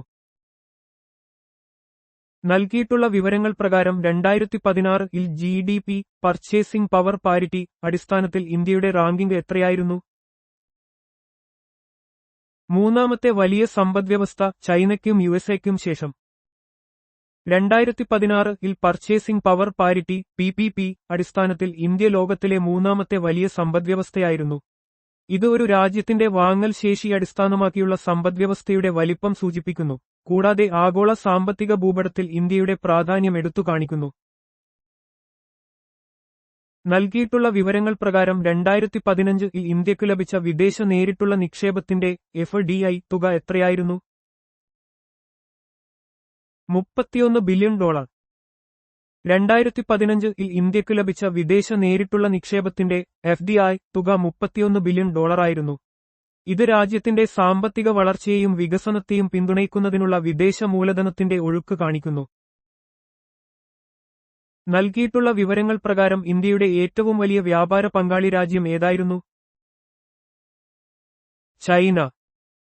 നൽകിയിട്ടുള്ള വിവരങ്ങൾ പ്രകാരം ചൈനയായിരുന്നു ഇന്ത്യയുടെ ഏറ്റവും വലിയ വ്യാപാര പങ്കാളി രാജ്യം. ഇത് ഇരു രാജ്യങ്ങളും തമ്മിലുള്ള ശക്തമായ വ്യാപാര ബന്ധങ്ങളെയും ഇറക്കുമതി കയറ്റുമതിയിലെ ചൈനയുടെ പ്രാധാന്യത്തെയും സൂചിപ്പിക്കുന്നു. നൽകിയിട്ടുള്ള വിവരങ്ങൾ പ്രകാരം ഇന്ത്യയുടെ ഏറ്റവും വലിയ കയറ്റുമതി പങ്കാളി രാജ്യം ഏതായിരുന്നു? USA. നൽകിയിട്ടുള്ള വിവരങ്ങൾ പ്രകാരം അമേരിക്കയായിരുന്നു ഇന്ത്യയുടെ ഏറ്റവും വലിയ കയറ്റുമതി പങ്കാളി രാജ്യം. ഇന്ത്യൻ ഉൽപ്പന്നങ്ങൾക്ക് US വിപണിയിലുള്ള വലിയ ഡിമാൻഡിനെയും ഇന്ത്യ-US വ്യാപാര ബന്ധത്തിന്റെ പ്രാധാന്യത്തെയും ഇത് എടുത്തു കാണിക്കുന്നു. നൽകിയിട്ടുള്ള വിവരങ്ങൾ പ്രകാരം ഇന്ത്യയുടെ ഏറ്റവും വലിയ ഇറക്കുമതി പങ്കാളി രാജ്യം ഏതായിരുന്നു? ചൈന. നൽകിയിട്ടുള്ള വിവരങ്ങൾ പ്രകാരം ചൈനയായിരുന്നു ഇന്ത്യയുടെ ഏറ്റവും വലിയ ഇറക്കുമതി പങ്കാളി രാജ്യം. ഇന്ത്യൻ വിപണിയിലേക്ക് ചൈനയിൽ നിന്നുള്ള ഉൽപ്പന്നങ്ങളുടെ വലിയ ഒഴുക്കിനെയും ഇറക്കുമതിയിലെ ചൈനയുടെ ആധിപത്യത്തെയും ഇത് സൂചിപ്പിക്കുന്നു. നൽകിയിട്ടുള്ള 2011 സെൻസസ് വിവരങ്ങൾ പ്രകാരം ഇന്ത്യയിലെ തൊഴിലില്ലായ്മ നിരക്ക് എത്രയായിരുന്നു? 9.60%. 2011 സെൻസസ് വിവരങ്ങൾ പ്രകാരം ഇന്ത്യയിലെ തൊഴിലില്ലായ്മ നിരക്ക് 9.60% ആയിരുന്നു. ഒരു രാജ്യത്തിന്റെ സാമ്പത്തിക ആരോഗ്യം അളക്കുന്നതിനുള്ള ഒരു പ്രധാന സൂചകമാണിത്, കൂടാതെ തൊഴിൽ അവസരങ്ങളുടെ ലഭ്യതയെക്കുറിച്ചുള്ള ഉൾക്കാഴ്ച നൽകുന്നു. അവതരിപ്പിച്ച ഡാറ്റ അനുസരിച്ച് ഇന്ത്യയുടെ പ്രതിശീർഷ വരുമാനം എത്രയായിരുന്നു? $1581.6. പ്രതിശീർഷ വരുമാനം ഒരു രാജ്യത്തിന്റെ സാമ്പത്തിക വികസനം അളക്കുന്നതിനുള്ള ഒരു പ്രധാന സൂചകമാണ്. ഒരു രാജ്യത്തെ മൊത്തം വരുമാനത്തെ അവിടുത്തെ ജനസംഖ്യയുടെ എണ്ണം കൊണ്ട് ഹരിക്കുമ്പോൾ ഇത് ലഭിക്കുന്നു. ഇത് ഓരോ വ്യക്തിക്കും ശരാശരി എത്ര വരുമാനം ലഭിക്കുന്നു എന്ന് സൂചിപ്പിക്കുന്നു, കൂടാതെ ജീവിതനിലവാരം വിലയിരുത്താനും ഇത് സഹായിക്കുന്നു. നൽകിയിട്ടുള്ള ഡാറ്റ അനുസരിച്ച് റോഡ് ശൃംഖലയുടെ ആകെ നീളത്തിൽ ഇന്ത്യയുടെ ആഗോള റാങ്കിംഗ് എത്രയായിരുന്നു? 2ാം സ്ഥാനം, USA 1ാം സ്ഥാനത്ത്. റോഡ് ശൃംഖല ഒരു രാജ്യത്തിന്റെ അടിസ്ഥാന സൗകര്യ വികസനത്തിന്റെ പ്രധാന ഭാഗമാണ്. ചരക്ക് ഗതാഗതത്തിനും യാത്രക്കാർക്കും ഇത് അത്യന്താപേക്ഷിതമാണ്. സാമ്പത്തിക വളർച്ചയെയും പ്രാദേശിക ബന്ധങ്ങളെയും ഇത് നേരിട്ട് സ്വാധീനിക്കുന്നു. USA-ക്ക് ശേഷം 2ാം സ്ഥാനത്ത് നിൽക്കുന്നത് ഇന്ത്യയുടെ വിപുലമായ റോഡ് ഗതാഗത സംവിധാനത്തെയാണ് സൂചിപ്പിക്കുന്നത്. നൽകിയിട്ടുള്ള ഡാറ്റ അനുസരിച്ച് റെയിൽവേ ശൃംഖലയുടെ ആകെ നീളത്തിൽ ഇന്ത്യയുടെ ആഗോള റാങ്കിംഗ് എത്രയായിരുന്നു? 4-ാം സ്ഥാനം USA, ചൈന, റഷ്യ എന്നിവയ്ക്ക് ശേഷം. റെയിൽവേ ശൃംഖല വ്യാവസായിക വളർച്ചയ്ക്കും ദീർഘദൂര ചരക്ക് നീക്കത്തിനും യാത്രക്കാർക്കും നിർണായകമാണ്. ഇത് ഒരു രാജ്യത്തിന്റെ സാമ്പത്തികവും സാമൂഹികവുമായ വികസനത്തിന് വലിയ സംഭാവന നൽകുന്നു. USA, ചൈന, റഷ്യ എന്നിവയ്ക്ക് ശേഷം ഇന്ത്യ 4-ാം സ്ഥാനത്ത് നിൽക്കുന്നത് ഇന്ത്യൻ റെയിൽവേയുടെ വലിയ വലുപ്പത്തെയും പ്രാധാന്യത്തെയും എടുത്തുകാണിക്കുന്നു. നൽകിയിട്ടുള്ള ഡാറ്റ അനുസരിച്ച് ഇന്ത്യയുടെ മാനവ വികസന സൂചിക HDI റാങ്കിംഗ് എത്രയായിരുന്നു? 130-ാം സ്ഥാനം. നോർവേ 1-ാം സ്ഥാനത്തായിരുന്നു. മാനവ വികസന സൂചിക HDI ഒരു രാജ്യത്തിന്റെ സാമൂഹികവും സാമ്പത്തികവുമായ വികസനം അളക്കുന്നതിനുള്ള ഒരു സംയോജിത അളവുകോലാണ്. ഇത് ആയുർദൈർഘ്യം, വിദ്യാഭ്യാസം, പ്രതിശീർഷ വരുമാനം എന്നിവ അടിസ്ഥാനമാക്കിയാണ് കണക്കാക്കുന്നത്. നോർവേ പോലുള്ള രാജ്യങ്ങൾ ഉയർന്ന സ്ഥാനങ്ങളിൽ വരുമ്പോൾ ഇന്ത്യയുടെ 130-ാം സ്ഥാനം കൂടുതൽ വികസനം ആവശ്യമുള്ള മേഖലകളെ സൂചിപ്പിക്കുന്നു. നൽകിയിട്ടുള്ള ഡാറ്റ അനുസരിച്ച് 2015-ൽ ഇന്ത്യയുടെ പണപ്പെരുപ്പ നിരക്ക് എത്രയായിരുന്നു? 5.9%. പണപ്പെരുപ്പ നിരക്ക് എന്നത് ഒരു നിശ്ചിത കാലയളവിൽ ചരക്കുകളുടെയും സേവനങ്ങളുടെയും വിലയിലുണ്ടാകുന്ന വർധനവിനെ സൂചിപ്പിക്കുന്നു. ഇത് ഒരു രാജ്യത്തിന്റെ സാമ്പത്തിക സ്ഥിതിയെയും പൗരന്മാരുടെ വാങ്ങൽ ശേഷിയെയും നേരിട്ട് ബാധിക്കുന്നു. കേന്ദ്ര ബാങ്കുകൾ പണപ്പെരുപ്പം നിയന്ത്രിക്കുന്നതിന് നയങ്ങൾ രൂപീകരിക്കുന്നത് സാമ്പത്തിക സ്ഥിരത ഉറപ്പാക്കാനാണ്. നൽകിയിട്ടുള്ള ഡാറ്റ അനുസരിച്ച് 2014-ൽ ഇന്ത്യൻ GDPയിലേക്ക് കാർഷിക മേഖലയുടെ സംഭാവന എത്രയായിരുന്നു? 17.83%. കാർഷിക മേഖല ഇന്ത്യയുടെ സമ്പദ്വ്യവസ്ഥയുടെ ഒരു പ്രധാന ഭാഗമാണ്. ദശലക്ഷക്കണക്കിന് ആളുകൾക്ക് ഉപജീവനം നൽകുന്നു. GDPയിലേക്കുള്ള ഇതിന്റെ സംഭാവന വർഷങ്ങളായി കുറഞ്ഞുവരുന്നുണ്ടെങ്കിലും ഭക്ഷ്യസുരക്ഷയ്ക്കും ഗ്രാമീണ വികസനത്തിനും ഇത് അത്യന്താപേക്ഷിതമാണ്. ഈ കണക്ക് ആ വർഷത്തെ സമ്പദ്വ്യവസ്ഥയിൽ കാർഷിക മേഖലയുടെ പങ്ക് എടുത്തുകാണിക്കുന്നു. നൽകിയിട്ടുള്ള ഡാറ്റ അനുസരിച്ച് 2014-ൽ ഇന്ത്യൻ GDPയിലേക്ക് വ്യാവസായിക മേഖലയുടെ സംഭാവന എത്രയായിരുന്നു? 30.09%. വ്യാവസായിക മേഖല ഒരു രാജ്യത്തിന്റെ സാമ്പത്തിക വളർച്ചയുടെയും തൊഴിലവസരങ്ങളുടെയും പ്രധാന പ്രേരകശക്തിയാണ്. ഉത്പാദനം, ഖനനം, നിർമ്മാണം തുടങ്ങിയ ഉപമേഖലകൾ ഇതിൽ ഉൾപ്പെടുന്നു. 2014-ലെ ഈ കണക്ക് ഇന്ത്യൻ സമ്പദ്വ്യവസ്ഥയിൽ വ്യവസായങ്ങളുടെ പ്രാധാന്യം വെളിപ്പെടുത്തുന്നു. ഇത് ഉത്പാദനപരമായ ശേഷി വർദ്ധിപ്പിക്കുന്നതിൽ ശ്രദ്ധ കേന്ദ്രീകരിക്കുന്നതിന് സഹായിക്കുന്നു. നൽകിയിട്ടുള്ള ഡാറ്റ അനുസരിച്ച് 2014-ൽ ഇന്ത്യൻ GDPയിലേക്ക് സേവന മേഖലയുടെ സംഭാവന എത്രയായിരുന്നു? 52.08%. സേവന മേഖല ഇന്ത്യൻ സമ്പദ്വ്യവസ്ഥയുടെ ഏറ്റവും വലിയതും അതിവേഗം വളരുന്നതുമായ ഭാഗമാണ്. IT, ബാങ്കിംഗ്, വിദ്യാഭ്യാസം, ആരോഗ്യം, ടൂറിസം തുടങ്ങിയ മേഖലകൾ ഇതിൽ ഉൾപ്പെടുന്നു. GDPയിലേക്കുള്ള ഇതിന്റെ വലിയ സംഭാവന ഇന്ത്യയുടെ സമ്പദ്വ്യവസ്ഥ കാർഷിക മേഖലയിൽ നിന്ന് സേവന മേഖലയിലേക്ക് മാറിക്കൊണ്ടിരിക്കുന്നതിന്റെ വ്യക്തമായ സൂചന നൽകുന്നു. ഏരി, മുഗ, സിൽക്ക് എന്നിവയുടെ ഏറ്റവും വലിയ ഉത്പാദകരായ ഇന്ത്യൻ സംസ്ഥാനം ഏതാണ്? അസം. ഏരി, മുഗ, സിൽക്ക് എന്നിവയുടെ ഏറ്റവും വലിയ ഉത്പാദകരാണ് അസം സംസ്ഥാനം. ലോകത്ത് മുഗ സിൽക്ക് ഉത്പാദിപ്പിക്കുന്ന ഏക പ്രദേശവും അസമിലെ ബ്രഹ്മപുത്ര താഴ്വരയാണ്. ഈ തനതായ പട്ടുനൂൽ ഉത്പാദനം അസമിന്റെ സാംസ്കാരികവും സാമ്പത്തികവുമായ പ്രാധാന്യം വർദ്ധിപ്പിക്കുന്നു. അബ്ദുൾ ഹുസൈൻ കമ്മിറ്റി ഏതു മേഖലയുടെ പുരോഗതിയുമായി ബന്ധപ്പെട്ടിരിക്കുന്നു? ചെറുകിട വ്യവസായങ്ങൾ. അബ്ദുൾ ഹുസൈൻ കമ്മിറ്റി ചെറുകിട വ്യവസായ മേഖലയുടെ സ്മോൾ സ്കെയിൽ ഇൻഡസ്ട്രീസ് പുരോഗതി ലക്ഷ്യമിട്ടാണ് രൂപീകരിച്ചത്. ഈ കമ്മിറ്റി ചെറുകിട വ്യവസായങ്ങളുടെ വളർച്ചയ്ക്കും കാര്യക്ഷമതയ്ക്കും ആവശ്യമായ ശുപാർശകൾ നൽകി. ഇത് രാജ്യത്തിന്റെ സാമ്പത്തിക വികസനത്തിൽ ചെറുകിട വ്യവസായങ്ങളുടെ പങ്ക് ഉയർത്തിക്കാട്ടുന്നു. Small industries development organisation (SIDO) ഏത് കേന്ദ്ര മന്ത്രാലയത്തിന് കീഴിലാണ് വരുന്നത്? കേന്ദ്ര വ്യവസായ മന്ത്രാലയം. Small industries development organisation (SIDO) കേന്ദ്ര വ്യവസായ മന്ത്രാലയത്തിന് കീഴിൽ പ്രവർത്തിക്കുന്നു. പിന്നീട് ഇത് MSME ministry of micro, small and medium enterprises മന്ത്രാലയത്തിന്റെ ഭാഗമായി. ഇന്ത്യയിലെ ചെറുകിട വ്യവസായങ്ങളുടെ വികസനത്തിനും പ്രോത്സാഹനത്തിനും SIDO സുപ്രധാന പങ്ക് വഹിച്ചിട്ടുണ്ട്. Small industries development organisation (SIDO) എപ്പോഴാണ് സ്ഥാപിതമായത്?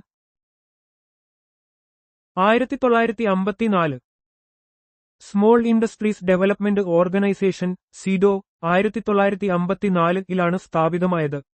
രാജ്യത്തെ ചെറുകിട വ്യവസായങ്ങളുടെ വികസനം, പ്രോത്സാഹനം, സംരക്ഷണം എന്നിവയായിരുന്നു ഇതിന്റെ പ്രധാന ലക്ഷ്യങ്ങൾ. വ്യവസായ മന്ത്രാലയത്തിന് കീഴിൽ പ്രവർത്തിച്ചിരുന്ന ഇത് പിന്നീട് MSME മന്ത്രാലയത്തിന്റെ ഭാഗമായി. സ്മോൾ ഇൻഡസ്ട്രീസ് ഡെവലപ്മെന്റ് ഓർഗനൈസേഷന്റെ സിഡോ പ്രാഥമിക പങ്ക് എന്താണ്? ഇത് ചെറുകിട വ്യവസായങ്ങളെ സംബന്ധിച്ച നയരൂപീകരണവും ഏകോപന ഏജൻസിയുമായി പ്രവർത്തിക്കുന്നു. സ്മോൾ ഇൻഡസ്ട്രീസ് ഡെവലപ്മെന്റ് ഓർഗനൈസേഷൻ സിഡോ ചെറുകിട വ്യവസായങ്ങളെക്കുറിച്ചുള്ള നയങ്ങൾ രൂപീകരിക്കുകയും അവയുടെ ഏകോപനം നടത്തുകയും ചെയ്യുന്ന ഒരു പ്രധാന ഏജൻസിയായിരുന്നു. ഈ സ്ഥാപനം ചെറുകിട വ്യവസായങ്ങളുടെ വളർച്ചയ്ക്കും വികസനത്തിനും ആവശ്യമായ മാർഗനിർദ്ദേശങ്ങളും സഹായങ്ങളും നൽകി. നിലവിൽ MSME മന്ത്രാലയത്തിന് കീഴിലാണ് ഈ പ്രവർത്തനങ്ങൾ നടക്കുന്നത്. National small industries corporation NSIC സ്ഥാപിച്ചത് എന്ന് അതിന്റെ പ്രധാന ധർമ്മം എന്താണ്?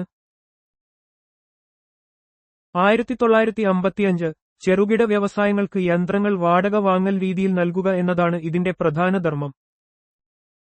National small industries corporation NSIC 1955 സ്ഥാപിക്കപ്പെട്ടു. ഇന്ത്യയിലെ ചെറുകിട വ്യവസായങ്ങളുടെ വളർച്ചയെ പ്രോത്സാഹിപ്പിക്കുക എന്ന ലക്ഷ്യത്തോടെയാണ് ഇത് പ്രവർത്തിക്കുന്നത്. ചെറുകിട വ്യവസായങ്ങൾക്ക് ആവശ്യമായ യന്ത്രസാമഗ്രികൾ വാടക വാങ്ങൽ ഹയർ പർച്ചേസ് വ്യവസ്ഥയിൽ ലഭ്യമാക്കുക എന്നതാണ് NSICയുടെ പ്രധാന ധർമ്മം. ഇന്ത്യൻ ഇൻസ്റ്റിറ്റ്യൂട്ട് ഓഫ് എന്റർപ്രണർഷിപ്പ് എവിടെയാണ് സ്ഥിതി ചെയ്യുന്നത്? Guwahati. Indian institute of entrepreneurship അസമിലെ ഗുവാഹത്തിയിലാണ് സ്ഥിതി ചെയ്യുന്നത്. സംരംഭകത്വ വികസനം പ്രോത്സാഹിപ്പിക്കുന്നതിനും സംരംഭകർക്ക് പരിശീലനവും ഗവേഷണ സൗകര്യങ്ങളും നൽകുന്നതിനും വേണ്ടിയാണ് ഈ സ്ഥാപനം പ്രവർത്തിക്കുന്നത്. ചെറുകിട ഇടത്തരം സംരംഭങ്ങളുടെ വളർച്ചയ്ക്ക് ഇത് നിർണായകമായ സംഭാവനകൾ നൽകുന്നു. National institute of entrepreneurship and small business development NISBUD എവിടെയാണ് സ്ഥിതി ചെയ്യുന്നത്? Noida, Uttar Pradesh. National institute of entrepreneurship and small business development NISBUD ഉത്തർപ്രദേശിലെ നോയിഡയിൽ സ്ഥിതി ചെയ്യുന്നു. സംരംഭകത്വ ശേഷി വർദ്ധിപ്പിക്കുന്നതിനും ചെറുകിട വ്യവസായങ്ങളെ പ്രോത്സാഹിപ്പിക്കുന്നതിനും ഈ സ്ഥാപനം പരിശീലന പരിപാടികളും ഗവേഷണങ്ങളും നടത്തുന്നു. പുതിയ സംരംഭങ്ങൾ തുടങ്ങാൻ താൽപ്പര്യമുള്ളവർക്ക് ഇത് മികച്ച പിന്തുണ നൽകുന്നു. National small industries extension training institute എവിടെയാണ് സ്ഥിതി ചെയ്യുന്നത്? Hyderabad. National small industries extension training institute NISIET തെലങ്കാനയിലെ ഹൈദരാബാദിലാണ് സ്ഥിതി ചെയ്യുന്നത്. ചെറുകിട വ്യവസായ മേഖലയിൽ പരിശീലനം, ഗവേഷണം, കൺസൾട്ടൻസി സേവനങ്ങൾ എന്നിവ നൽകി സംരംഭകരെയും വ്യവസായങ്ങളെയും ശക്തിപ്പെടുത്തുക എന്നതാണ് ഇതിന്റെ പ്രധാന ലക്ഷ്യം. ഇത് രാജ്യത്തിന്റെ സാമ്പത്തിക വളർച്ചയ്ക്ക് സംഭാവന നൽകുന്നു. സംസ്ഥാന ധനകാര്യ കോർപ്പറേഷനുകൾ പ്രധാനമായും ഏത് മേഖലകളുടെ വികസനത്തിനാണ് സഹായം നൽകുന്നത്? ഇടത്തരം, ചെറുകിട വ്യവസായങ്ങൾ. സംസ്ഥാന ധനകാര്യ കോർപ്പറേഷനുകൾ SFCS പ്രധാനമായും ഇടത്തരം, ചെറുകിട വ്യവസായങ്ങളുടെ വികസനത്തിനായി സാമ്പത്തിക സഹായം നൽകുന്നു. വ്യവസായങ്ങൾക്ക് ദീർഘകാല, ഹ്രസ്വകാല വായ്പകൾ നൽകുക, ഓഹരി മൂലധനം ലഭ്യമാക്കുക തുടങ്ങിയ കാര്യങ്ങളിലൂടെ പ്രാദേശിക സാമ്പത്തിക വളർച്ചയെ ഉത്തേജിപ്പിക്കുകയാണ് SFCകളുടെ ലക്ഷ്യം. ഇത് സംരംഭകത്വത്തെ പ്രോത്സാഹിപ്പിക്കുന്നു. Small industries development bank of India SIDBI എന്നു മുതലാണ് പ്രവർത്തനമാരംഭിച്ചത്? 1990 April 2. Small industries development bank of India SIDBI 1990 April 2 പ്രവർത്തനം ആരംഭിച്ചത്. ഇന്ത്യയിലെ ചെറുകിട, ഇടത്തരം വ്യവസായങ്ങൾക്ക് സാമ്പത്തിക സഹായം നൽകുക, അവയുടെ വളർച്ചയെ പ്രോത്സാഹിപ്പിക്കുക എന്നിവയാണ് SIDBIയുടെ പ്രധാന ലക്ഷ്യങ്ങൾ. ഈ മേഖലയുടെ വികസനത്തിനായി വിവിധ പദ്ധതികളും വായ്പകളും SIDBI നടപ്പിലാക്കുന്നു. Small industries development bank of India SIDBIയുടെ ആസ്ഥാനം എവിടെയാണ് സ്ഥിതി ചെയ്യുന്നത്? Lucknow. Small industries development bank of India SIDBIയുടെ ആസ്ഥാനം ഉത്തർപ്രദേശിലെ ലക്നൌവിലാണ് സ്ഥിതി ചെയ്യുന്നത്. രാജ്യത്തെ ചെറുകിട, ഇടത്തരം വ്യവസായ മേഖലയുടെ വികസനത്തിനായി പ്രവർത്തിക്കുന്ന ഈ സ്ഥാപനം ഈ മേഖലയിലെ സാമ്പത്തിക ആവശ്യങ്ങൾ നിറവേറ്റുന്നതിനും മറ്റ് ധനകാര്യ സ്ഥാപനങ്ങളുമായി ഏകോപിച്ച് പ്രവർത്തിക്കുന്നതിനും പ്രാധാന്യം നൽകുന്നു. ചെറുകിട വ്യവസായങ്ങളെ സംബന്ധിച്ച് small industries development bank of ഇന്ത്യയുടെ സിഡ്ബി ഒരു പ്രധാന ധർമ്മം എന്താണ്?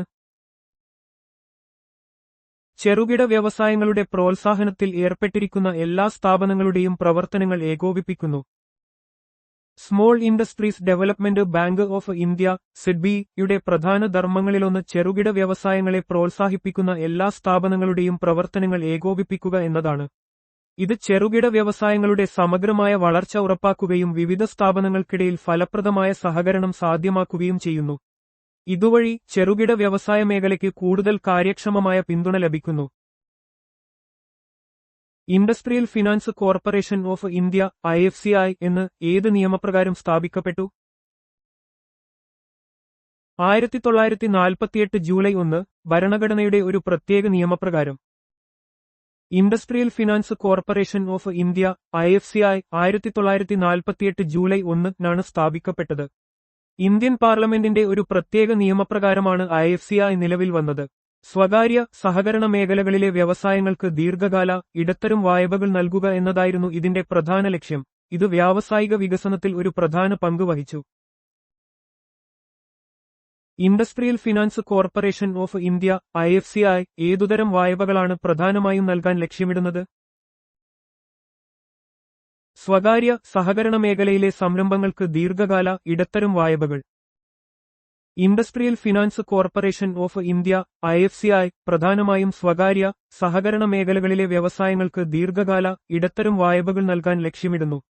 രാജ്യത്തെ വ്യാവസായിക അടിസ്ഥാന സൗകര്യങ്ങൾ ശക്തിപ്പെടുത്തുന്നതിനും പുതിയ സംരംഭങ്ങളെ പ്രോത്സാഹിപ്പിക്കുന്നതിനും ഈ വായ്പകൾ സഹായകമാകുന്നു. ഇത് വ്യവസായ മേഖലയുടെ വളർച്ചയ്ക്ക് ഗണ്യമായ സംഭാവന നൽകുന്നു. Industrial credit and investment corporation of India limited ICICI എപ്പോഴാണ് ഏത് നിയമപ്രകാരമാണ് സ്ഥാപിക്കപ്പെട്ടത്? 1955 ഇന്ത്യൻ കമ്പനി നിയമപ്രകാരം. ICICI ബാങ്കിന്റെ മുൻഗാമിയായ ICICI 1955 ഇന്ത്യൻ കമ്പനി നിയമപ്രകാരം സ്ഥാപിതമായി. ഇന്ത്യൻ വ്യവസായ മേഖലയ്ക്ക് ധനസഹായം നൽകുക എന്നതായിരുന്നു ഇതിന്റെ പ്രധാന ലക്ഷ്യം. ഇത് പിന്നീട് ഇന്ത്യയിലെ പ്രമുഖ ധനകാര്യ സ്ഥാപനങ്ങളിലൊന്നായി മാറി. Industrial credit and investment corporation of India limited ICICI ന്റെ പ്രാഥമിക ധർമ്മം എന്താണ്? സ്വകാര്യ മേഖലയിൽ സ്ഥാപിക്കപ്പെട്ട സംരംഭങ്ങളുടെ സ്ഥാപനം, വികസനം, ആധുനികവൽക്കരണം എന്നിവയ്ക്ക് സാമ്പത്തിക സഹായം നൽകുക. ICICIയുടെ പ്രധാന ലക്ഷ്യം സ്വകാര്യ മേഖലയിലെ വ്യവസായങ്ങൾക്ക് സാമ്പത്തിക സഹായം നൽകി അവയുടെ വളർച്ചയെ പ്രോത്സാഹിപ്പിക്കുക എന്നതായിരുന്നു. ഇത് വ്യവസായങ്ങളുടെ സ്ഥാപനം, വികസനം, ആധുനികവൽക്കരണം എന്നിവയ്ക്ക് നിക്ഷേപങ്ങളും വായ്പകളും നൽകി ഇന്ത്യൻ സമ്പദ്വ്യവസ്ഥയ്ക്ക് വലിയ സംഭാവന നൽകി. Industrial development bank of India IDBI എപ്പോഴാണ് സ്ഥാപിതമായത്? 1964. IDBI ബാങ്ക് 1964 ഇന്ത്യൻ പാർലമെന്റിന്റെ നിയമപ്രകാരം ഒരു ധനകാര്യ സ്ഥാപനമായി സ്ഥാപിതമായി. ഇന്ത്യൻ വ്യവസായങ്ങളുടെ വികസനം പ്രോത്സാഹിപ്പിക്കുക, മറ്റ് ധനകാര്യ സ്ഥാപനങ്ങൾക്ക് ധനസഹായം നൽകുക എന്നിവയായിരുന്നു ഇതിന്റെ പ്രധാന ലക്ഷ്യങ്ങൾ. Board for industrial and financial reconstruction BIFR എപ്പോഴാണ് രൂപീകരിച്ചത്? എന്തിനുവേണ്ടി? 1981 രോഗഗ്രസ്തമായ പ്രവർത്തനരഹിതമായ വ്യവസായങ്ങളെ പുനരുജ്ജീവിപ്പിക്കാൻ. സാമ്പത്തികമായി പ്രതിസന്ധിയിലായ വ്യവസായങ്ങളെ പുനരുജ്ജീവിപ്പിക്കുക എന്ന ലക്ഷ്യത്തോടെയാണ് BIFR 1981 രൂപീകരിക്കപ്പെട്ടത്. ഇത് അത്തരം വ്യവസായങ്ങൾക്ക് പുനർനിർമ്മാണ പദ്ധതികൾ ആവിഷ്കരിക്കുകയും നടപ്പിലാക്കുകയും ചെയ്തു. സർക്കാർ സംരംഭങ്ങളുടെ പശ്ചാത്തലത്തിൽ ഓഹരി വിക്രിക്കൽ ഡിസ്ഇൻവെസ്റ്റ്മെന്റ് എന്നതുകൊണ്ട് എന്താണ് അർത്ഥമാക്കുന്നത്? സംരംഭങ്ങളിലെ സർക്കാർ പങ്കാളിത്തം കുറയ്ക്കുക. ഓഹരി വിക്രിക്കൽ എന്നാൽ സർക്കാർ ഉടമസ്ഥതയിലുള്ള സ്ഥാപനങ്ങളിലെ ഓഹരികൾ സ്വകാര്യ വ്യക്തികൾക്കോ കമ്പനികൾക്കോ വിൽക്കുന്ന പ്രക്രിയയാണ്. ഇത് പൊതുമേഖലാ സ്ഥാപനങ്ങളുടെ കാര്യക്ഷമത വർദ്ധിപ്പിക്കാനും സർക്കാരിന് വരുമാനം നേടാനും സഹായിക്കുന്നു. ഓഹരി വിക്രിക്കൽ കമ്മീഷൻ എപ്പോഴാണ് രൂപീകരിച്ചത്? ആരായിരുന്നു അതിന്റെ തലവൻ? 1996 GV രാമകൃഷ്ണനായിരുന്നു തലവൻ. പൊതുമേഖലാ സ്ഥാപനങ്ങളിലെ ഓഹരി വിക്രിക്കൽ സംബന്ധിച്ച വിഷയങ്ങളിൽ സർക്കാരിന് ഉപദേശം നൽകുന്നതിനായി 1996 ഓഹരി വിക്രിക്കൽ കമ്മീഷൻ രൂപീകരിച്ചു. GV രാമകൃഷ്ണനായിരുന്നു ഈ കമ്മീഷന്റെ ആദ്യ ചെയർമാൻ. ദേശീയ പുനരുജ്ജീവന നിധി NRF എപ്പോഴാണ് സ്ഥാപിച്ചത്, എന്തിനുവേണ്ടി? 1992-ൽ രോഗഗ്രസ്തമായ വ്യാവസായിക യൂണിറ്റുകളിലെ സ്ഥാനഭ്രഷ്ടരായ തൊഴിലാളികളെ സഹായിക്കാനും പുനഃസ്ഥാപിക്കാനും. സാമ്പത്തിക പരിഷ്കാരങ്ങളുടെ ഭാഗമായി അടച്ചുപൂട്ടുകയോ നവീകരിക്കുകയോ ചെയ്ത വ്യവസായ യൂണിറ്റുകളിലെ തൊഴിലാളികൾക്ക് സഹായം നൽകുന്നതിനായി 1992-ൽ ദേശീയ പുനരുജ്ജീവന നിധി NRF സ്ഥാപിച്ചു. ഇത് തൊഴിലാളികളുടെ പുനരധിവാസത്തിനും പുനർപരിശീലനത്തിനും ഊന്നൽ നൽകി. മേക്ക് ഇൻ ഇന്ത്യ പദ്ധതി എപ്പോഴാണ് എന്തിനുവേണ്ടി ആരംഭിച്ചത്? 2014 സെപ്റ്റംബർ 25-ന് പ്രധാനമന്ത്രി നരേന്ദ്രമോദി രാജ്യത്തെ ഒരു ആഗോള ഉത്പാദന കേന്ദ്രമാക്കി വ്യാവസായിക വികസനം വർദ്ധിപ്പിക്കുക എന്ന ലക്ഷ്യത്തോടെ ഇന്ത്യയെ ഒരു ആഗോള ഉത്പാദന ഹബ്ബാക്കി മാറ്റുകയും വ്യവസായ മേഖലയിൽ വിദേശ നിക്ഷേപം ആകർഷിക്കുകയും ചെയ്യുക എന്ന ലക്ഷ്യത്തോടെ 2014 സെപ്റ്റംബർ 25-ന് പ്രധാനമന്ത്രി നരേന്ദ്രമോദി മേക്ക് ഇൻ ഇന്ത്യ പദ്ധതിക്ക് തുടക്കം കുറിച്ചു. ഇത് രാജ്യത്ത് തൊഴിലവസരങ്ങൾ സൃഷ്ടിക്കുന്നതിനും സാമ്പത്തിക വളർച്ച ത്വരിതപ്പെടുത്തുന്നതിനും ഊന്നൽ നൽകുന്നു. മേക്ക് ഇൻ ഇന്ത്യ പദ്ധതി പ്രകാരം ജിഡിപിയിലേക്കുള്ള ഉത്പാദന മേഖലയുടെ സംഭാവനയ്ക്കുള്ള ലക്ഷ്യമെന്താണ്? 2025-ഓടെ ഇത് 25% വർദ്ധിപ്പിക്കുക. മേക്ക് ഇൻ ഇന്ത്യ പദ്ധതിയുടെ പ്രധാന ലക്ഷ്യങ്ങളിലൊന്ന് 2025-ഓടെ മൊത്ത ആഭ്യന്തര ഉത്പാദനത്തിൽ GDP ഉത്പാദന മേഖലയുടെ പങ്ക് 25% ഉയർത്തുക എന്നതാണ്. ഇത് വ്യാവസായിക വളർച്ചയ്ക്കും സാമ്പത്തിക വികസനത്തിനും പുതിയ പാത തുറക്കുമെന്ന് പ്രതീക്ഷിക്കുന്നു. മേക്ക് ഇൻ ഇന്ത്യ പദ്ധതിയുടെ ചിഹ്നം എന്താണ്? ഉപകരണങ്ങൾ ഉപയോഗിച്ച് നിർമ്മിച്ച ഒരു സിംഹം. മേക്ക് ഇൻ ഇന്ത്യ പദ്ധതിയുടെ ചിഹ്നം ചക്രങ്ങളും ഗിയറുകളും പോലുള്ള വ്യാവസായിക ഉപകരണങ്ങൾ ഉപയോഗിച്ച് നിർമ്മിച്ച ഒരു സിംഹമാണ്. ഇത് കരുത്ത്, ധൈര്യം, ഉത്പാദനശേഷി എന്നിവയെ പ്രതീകവൽക്കരിക്കുന്നു. കൂടാതെ ഇന്ത്യയുടെ നിർമ്മാണ മേഖലയുടെ വളർച്ചാ സാധ്യതകളെയും ഇത് സൂചിപ്പിക്കുന്നു. മേക്ക് ഇൻ ഇന്ത്യ 2.0 പദ്ധതി നിലവിൽ എത്ര മേഖലകളിലാണ് ശ്രദ്ധ കേന്ദ്രീകരിക്കുന്നത്? 27 മേഖലകളിൽ. മേക്ക് ഇൻ ഇന്ത്യ 2.0 പദ്ധതി ഇന്ത്യയുടെ ഉൽപ്പാദന മേഖലയെ പ്രോത്സാഹിപ്പിക്കുന്നതിനും വിദേശ നിക്ഷേപം ആകർഷിക്കുന്നതിനും ലക്ഷ്യമിടുന്നു. 27 പ്രധാന മേഖലകളിൽ ശ്രദ്ധ കേന്ദ്രീകരിച്ച് രാജ്യത്തെ വ്യാവസായിക വളർച്ച ത്വരിതപ്പെടുത്താനും തൊഴിലവസരങ്ങൾ സൃഷ്ടിക്കാനും ഇത് സഹായിക്കുന്നു. ഇന്ത്യയിലെ ആധുനിക ബാങ്കിംഗ് സംവിധാനമെന്ന് ഏത് ബാങ്കിന്റെ സ്ഥാപനത്തോടെയാണ് ആരംഭിച്ചത്? 1770-ൽ ബാങ്ക് ഓഫ് ഹിന്ദുസ്ഥാൻ സ്ഥാപിച്ചതോടെ. ഇന്ത്യയിലെ ആധുനിക ബാങ്കിംഗ് സംവിധാനത്തിന് തുടക്കം കുറിച്ചത് 1770-ൽ യൂറോപ്യൻ കച്ചവടക്കാർ സ്ഥാപിച്ച ബാങ്ക് ഓഫ് ഹിന്ദുസ്ഥാൻ ആയിരുന്നു. എന്നാൽ ഈ ബാങ്ക് 1832-ഓടെ പ്രവർത്തനം അവസാനിപ്പിച്ചു. ഏതൊക്കെ ബാങ്കുകളാണ് പ്രസിഡൻസി ബാങ്കുകൾ ആയി സ്ഥാപിക്കപ്പെട്ടത്, ഏതു വർഷങ്ങളിൽ? 1806-ൽ ബാങ്ക് ഓഫ് ബംഗാൾ, 1840-ൽ ബാങ്ക് ഓഫ് ബോംബെ, 1843-ൽ ബാങ്ക് ഓഫ് മദ്രാസ്. ബ്രിട്ടീഷ് ഭരണകാലത്ത് സ്ഥാപിതമായ ഈ 3 പ്രസിഡൻസി ബാങ്കുകൾ ഇന്ത്യയിലെ സാമ്പത്തിക മേഖലയുടെ നെടുംതൂണുകളായിരുന്നു. 1921-ൽ ഇവ 3ഉം ലയിപ്പിച്ച് ഇംപീരിയൽ ബാങ്ക് ഓഫ് ഇന്ത്യ രൂപീകരിച്ചു. പിന്നീട് ഇത് സ്റ്റേറ്റ് ബാങ്ക് ഓഫ് ഇന്ത്യ ആയി മാറി. ഇന്ത്യക്കാർ ഭാഗികമായി പ്രവർത്തിപ്പിച്ച ആദ്യ ബാങ്ക് ഏതായിരുന്നു? പൂർണ്ണമായി ഇന്ത്യക്കാർ കൈകാര്യം ചെയ്ത ആദ്യ ബാങ്ക് ഏതായിരുന്നു? അവധ് കൊമേഴ്സ്യൽ ബാങ്ക് 1881 ആയിരുന്നു ഇന്ത്യക്കാർ ഭാഗികമായി പ്രവർത്തിപ്പിച്ച ആദ്യ ബാങ്ക്. പഞ്ചാബ് നാഷണൽ ബാങ്ക് 1894 ആയിരുന്നു പൂർണ്ണമായി ഇന്ത്യക്കാർ കൈകാര്യം ചെയ്ത ആദ്യ ബാങ്ക്. ഇന്ത്യൻ ദേശീയ പ്രസ്ഥാനത്തിന്റെ വളർച്ചയോടൊപ്പം ഇന്ത്യക്കാരുടെ സാമ്പത്തിക സ്വാശ്രയത്വത്തിനുള്ള ശ്രമങ്ങളുടെ ഭാഗമായിരുന്നു ഈ ബാങ്കുകളുടെ സ്ഥാപനം. പഞ്ചാബ് നാഷണൽ ബാങ്ക് ലാലാ ലജ്പത് റായിയുൾപ്പെടെയുള്ള പ്രമുഖരുടെ നേതൃത്വത്തിൽ ആരംഭിച്ചതാണ്.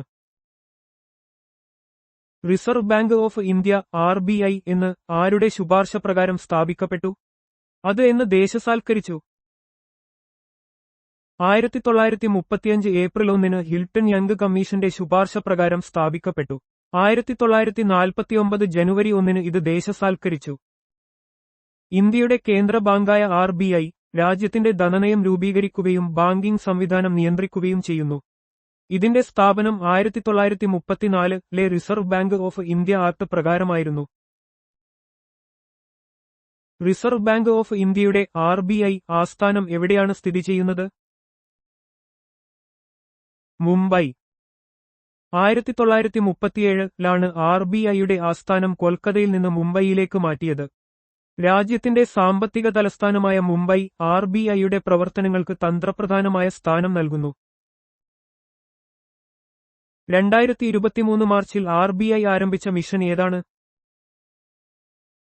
Har payment digital mission. Digital പേയ്മെന്റുകളെക്കുറിച്ച് രാജ്യവ്യാപകമായി അവബോധം സൃഷ്ടിക്കുന്നതിനും ഡിജിറ്റൽ പേയ്മെന്റുകൾ പ്രോത്സാഹിപ്പിക്കുന്നതിനും ലക്ഷ്യമിട്ടാണ് RBI ഈ മിഷൻ ആരംഭിച്ചത്. 2023 മുതൽ 2024 വരെ ഡിജിറ്റൽ പേയ്മെന്റുകൾക്ക് ഊന്നൽ നൽകുന്നതിന്റെ ഭാഗമാണിത്.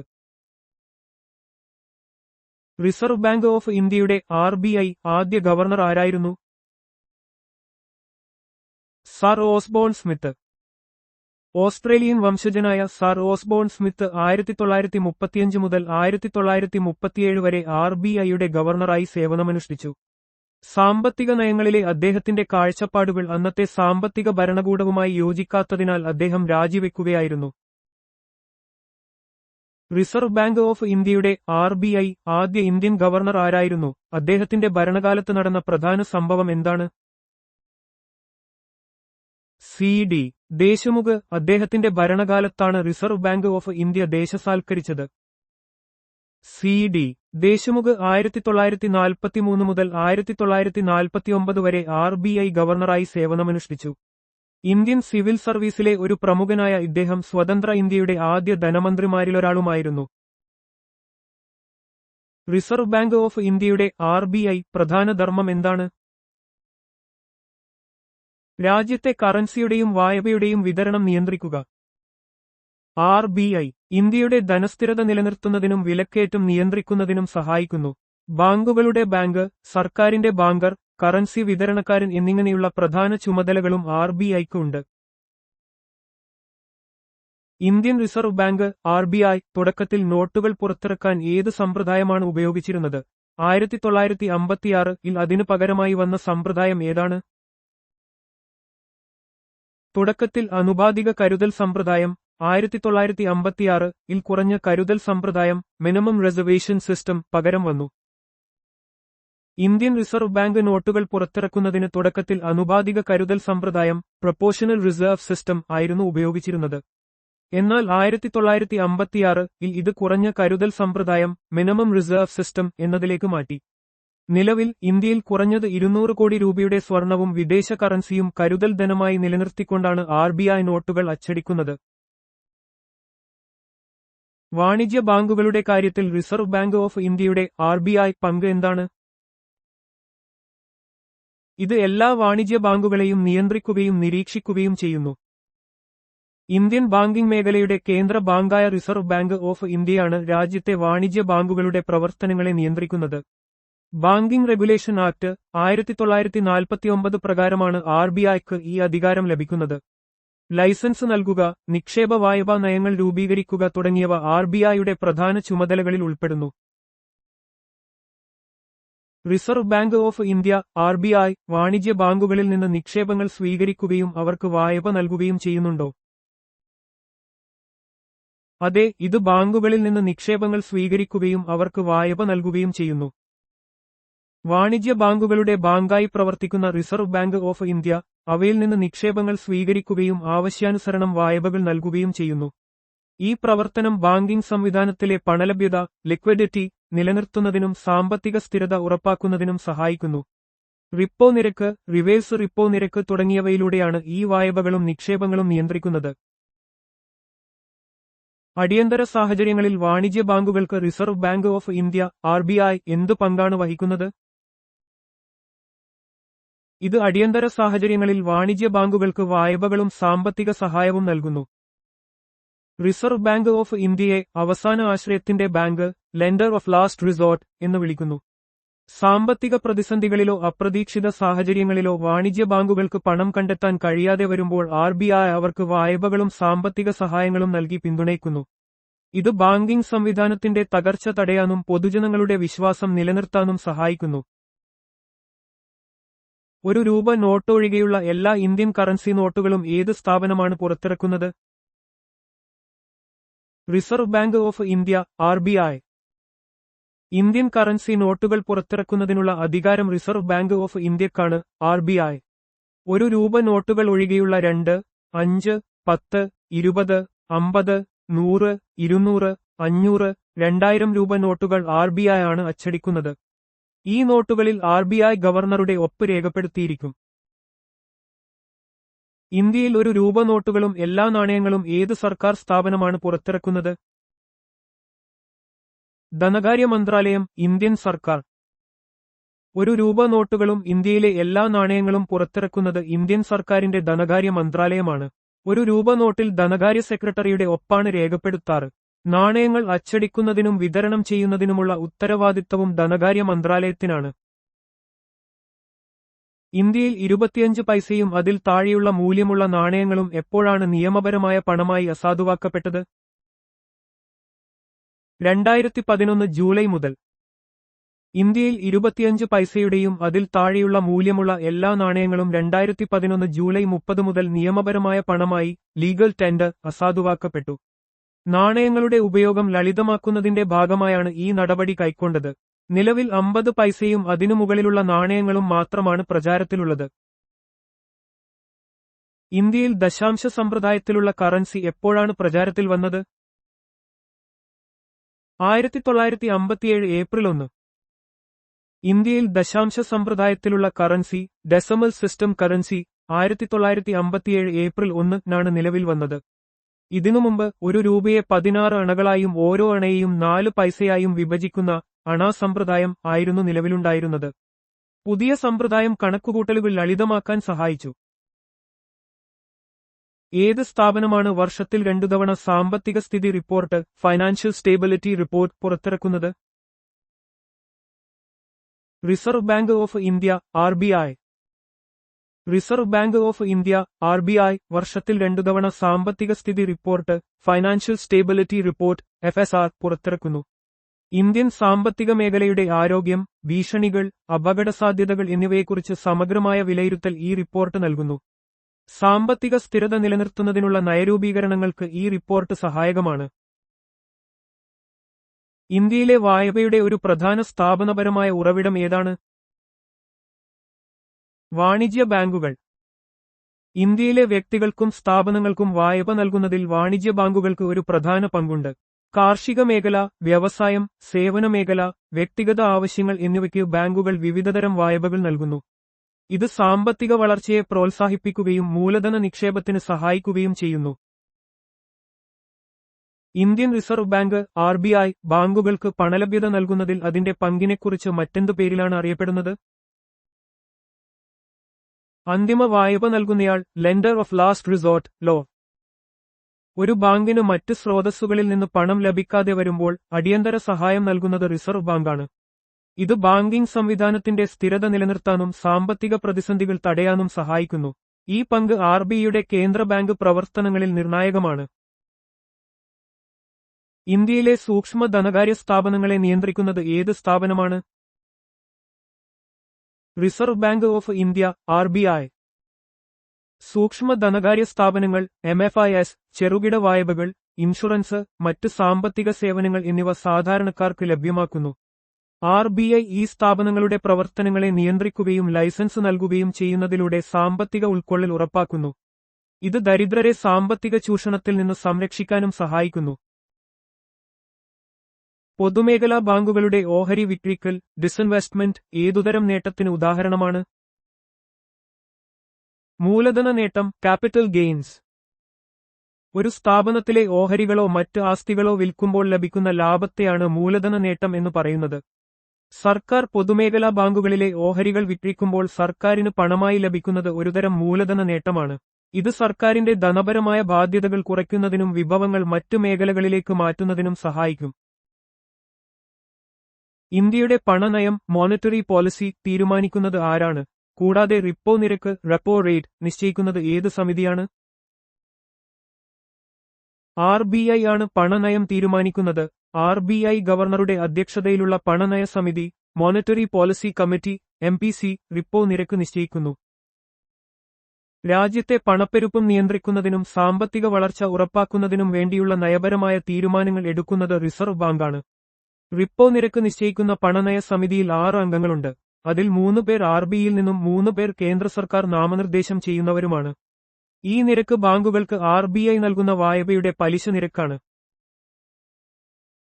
1861 മുമ്പ് ഇന്ത്യയിൽ കടലാസ് കറൻസി പുറത്തിറക്കിയിരുന്നത് ആരായിരുന്നു? 1861 ശേഷം എന്തു മാറ്റമാണ് സംഭവിച്ചത്? സ്വകാര്യമേഖലാ ബാങ്കുകൾ 1861 ശേഷം ഇന്ത്യൻ ഗവൺമെന്റിന്റെ കീഴിൽ കടലാസ് കറൻസികൾ പുറത്തിറക്കാൻ തുടങ്ങി. 1861 മുമ്പ് പ്രധാനമായും പ്രസിഡൻസി ബാങ്കുകളായ bank of Bengal, bank of Bombay, bank of Madras തുടങ്ങിയ സ്വകാര്യ ബാങ്കുകളാണ് കറൻസി നോട്ടുകൾ അച്ചടിച്ചിരുന്നത്. 1861 പേപ്പർ കറൻസി ആക്ട് പ്രകാരം നോട്ട് അച്ചടിക്കാനുള്ള കുത്തകാവകാശം ബ്രിട്ടീഷ് ഇന്ത്യൻ ഗവൺമെന്റ് ഏറ്റെടുത്തു. ഇത് ഇന്ത്യയിലെ കറൻസി വിതരണത്തിൽ ഏകീകരണം കൊണ്ടുവന്നു. കടലാസ് കറൻസി പുറത്തിറക്കാനുള്ള അധികാരം ഇന്ത്യൻ ഗവൺമെന്റ് പിന്നീട് ഏത് സ്ഥാപനത്തിന് കൈമാറി? Reserve bank of India RBI. 1934 reserve bank of India act പ്രകാരം 1935 റിസർവ് ബാങ്ക് ഓഫ് ഇന്ത്യ സ്ഥാപിച്ചു. 1938 5 രൂപ നോട്ട് പുറത്തിറക്കിയതോടെ കറൻസി പുറത്തിറക്കാനുള്ള കുത്തകാവകാശം RBIക്ക് ലഭിച്ചു. ഇത് ഇന്ത്യയുടെ സാമ്പത്തിക രംഗത്ത് ഒരു സുപ്രധാന മാറ്റമായിരുന്നു. 1947 ഇന്ത്യക്ക് സ്വാതന്ത്ര്യം ലഭിച്ചതിനു ശേഷം ഇന്ത്യൻ കടലാസ് കറൻസികളിൽ ജോർജ് ആറാമന്റെ ഛായാചിത്രത്തിന് പകരം ഏത് ചിത്രമാണ് ഉപയോഗിച്ചത്? അശോകസ്തംഭം, ദി അശോക പില്ലർ. ബ്രിട്ടീഷ് ഭരണത്തിൽ നിന്ന് സ്വാതന്ത്ര്യം നേടിയ ശേഷം ഇന്ത്യൻ കറൻസിക്ക് ദേശീയ സ്വത്വം നൽകുന്നതിന്റെ ഭാഗമായി ജോർജ് ആറാമന്റെ ഛായാചിത്രത്തിന് പകരം അശോകസ്തംഭം ആലേഖനം ചെയ്തു. അശോകസ്തംഭം ഇന്ത്യയുടെ ദേശീയ ചിഹ്നമാണ്. ഇത് രാജ്യത്തിന്റെ പരമാധികാരത്തെയും സാംസ്കാരിക പൈതൃകത്തെയും പ്രതിനിധീകരിക്കുന്നു. ഏതു വർഷം മുതലാണ് മഹാത്മാഗാന്ധിയുടെ ഛായാചിത്രം എല്ലാ ഇന്ത്യൻ കടലാസ് കറൻസികളിലും അച്ചടിക്കാൻ തുടങ്ങിയത്? 1996. 1996 പുറത്തിറക്കിയ മഹാത്മാഗാന്ധി സീരീസ് നോട്ടുകളിലാണ് എല്ലാ ഡിനോമിനേഷനുകളിലും മഹാത്മാഗാന്ധിയുടെ ഛായാചിത്രം ഉൾപ്പെടുത്തിയത്. ഇത് ഇന്ത്യൻ കറൻസിയുടെ രൂപകൽപ്പനയിൽ ഒരു വലിയ മാറ്റം വരുത്തി. ഗാന്ധിജിയുടെ ഓർമ്മകൾ നിലനിർത്തുന്നതിനും അദ്ദേഹത്തിന്റെ തത്വങ്ങൾ പ്രചരിപ്പിക്കുന്നതിനും ഇത് സഹായകമാണ്. RBI പുറത്തിറക്കുന്ന ഇന്ത്യൻ കറൻസി നോട്ടുകളിൽ കറൻസിയുടെ മൂല്യം എത്ര ഭാഷകളിൽ രേഖപ്പെടുത്തിയിട്ടുണ്ട്? പാനലിൽ 15 ഭാഷകളും കൂടാതെ മുൻവശത്ത് ഹിന്ദിയും ഇംഗ്ലീഷും ഉൾപ്പെടെ ആകെ 17 ഭാഷകൾ. ഒരു ഇന്ത്യൻ കറൻസി നോട്ടിന്റെ പിൻഭാഗത്തുള്ള ഭാഷാ പാനലിൽ 15 പ്രാദേശിക ഭാഷകളിൽ നോട്ടുകളുടെ മൂല്യം രേഖപ്പെടുത്തിയിട്ടുണ്ട്. കൂടാതെ മുൻവശത്ത് ഹിന്ദിയിലും ഇംഗ്ലീഷിലുമായി മൂല്യം രേഖപ്പെടുത്തുന്നു. ഇത് രാജ്യത്തിന്റെ ഭാഷാ വൈവിധ്യത്തെയും സാക്ഷരതയെയും ബഹുമാനിക്കുന്നതിനും എല്ലാ വിഭാഗം ജനങ്ങൾക്കും കറൻസിയുടെ മൂല്യം മനസ്സിലാക്കുന്നതിനും സഹായിക്കുന്നു. ഇന്ത്യൻ രൂപയുടെ ചിഹ്നം ബാക്ക് ക്വോട്ട് രൂപകൽപ്പന ചെയ്തത് ആരാണ്? ഡോക്ടർ ഉദയകുമാർ. ഇന്ത്യൻ രൂപയുടെ ഔദ്യോഗിക ചിഹ്നം 2010 ജൂലൈ 15 ഇന്ത്യൻ സർക്കാർ അംഗീകരിച്ചു. IIT ഗുവാഹത്തിയിലെ ഡിസൈൻ പ്രൊഫസറായ ഡി. ഉദയകുമാറാണ് ഇത് രൂപകൽപ്പന ചെയ്തത്. ദേവനാഗരിയിലെ ര എന്ന അക്ഷരവും ലാറ്റിൻ അക്ഷരത്തിലെ R സമന്വയിപ്പിച്ചാണ് ഈ ചിഹ്നം രൂപീകരിച്ചിരിക്കുന്നത്. ഇന്ത്യ ഗവൺമെന്റ് 1000, 500 രൂപ നോട്ടുകൾ അസാധുവാക്കിയത് എന്ന്? 2016 നവംബർ 8. 2016 നവംബർ 8 ഇന്ത്യ ഗവൺമെന്റ് 1000, 500 രൂപ നോട്ടുകൾ അസാധുവാക്കിയത്. കള്ളപ്പണം തടയുക, തീവ്രവാദത്തിന് ധനസഹായം നൽകുന്നത് നിർത്തുക, വ്യാജ കറൻസി ഇല്ലാതാക്കുക എന്നിവയായിരുന്നു ഈ നടപടിയുടെ പ്രധാന ലക്ഷ്യങ്ങൾ. രാജ്യത്തിന്റെ സാമ്പത്തിക മേഖലയിൽ ഇത് വലിയ സ്വാധീനം ചെലുത്തി. 2016 നോട്ട് അസാധുവാക്കലിന് ശേഷം 1000, 500 രൂപ നോട്ടുകൾക്ക് പകരം ഏതൊക്കെ പുതിയ നോട്ടുകൾ പുറത്തിറക്കി? 2000, 500 രൂപയുടെ പുതിയ നോട്ടുകൾ. 2016 നോട്ട് അസാധുവാക്കലിന് ശേഷം റിസർവ് ബാങ്ക് ഓഫ് ഇന്ത്യ പുതിയ 2000 രൂപ നോട്ടുകളും പരിഷ്കരിച്ച 500 രൂപ നോട്ടുകളും പുറത്തിറക്കി. ഈ പുതിയ നോട്ടുകൾക്ക് മെച്ചപ്പെട്ട സുരക്ഷാ സവിശേഷതകളും പുതിയ രൂപകൽപ്പനയും ഉണ്ടായിരുന്നു. ബംഗ്ലാദേശിന്റെ കറൻസി ഏതാണ്? ടാക്ക.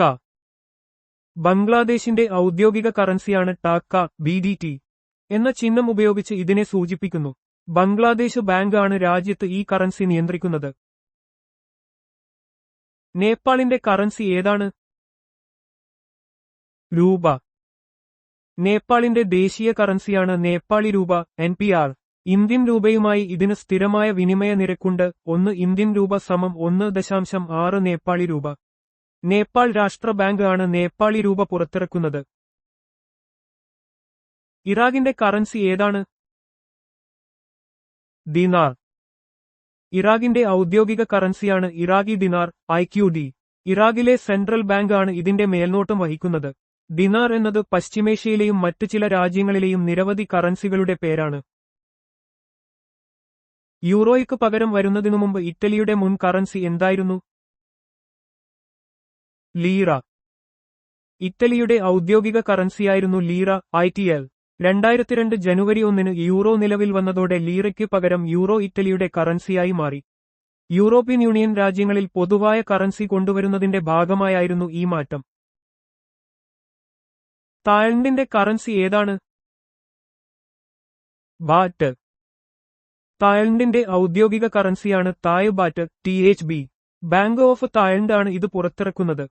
തെക്കുകിഴക്കൻ ഏഷ്യയിലെ ഏറ്റവും ശക്തമായ കറൻസികളിൽ ഒന്നായി ഇത് കണക്കാക്കപ്പെടുന്നു.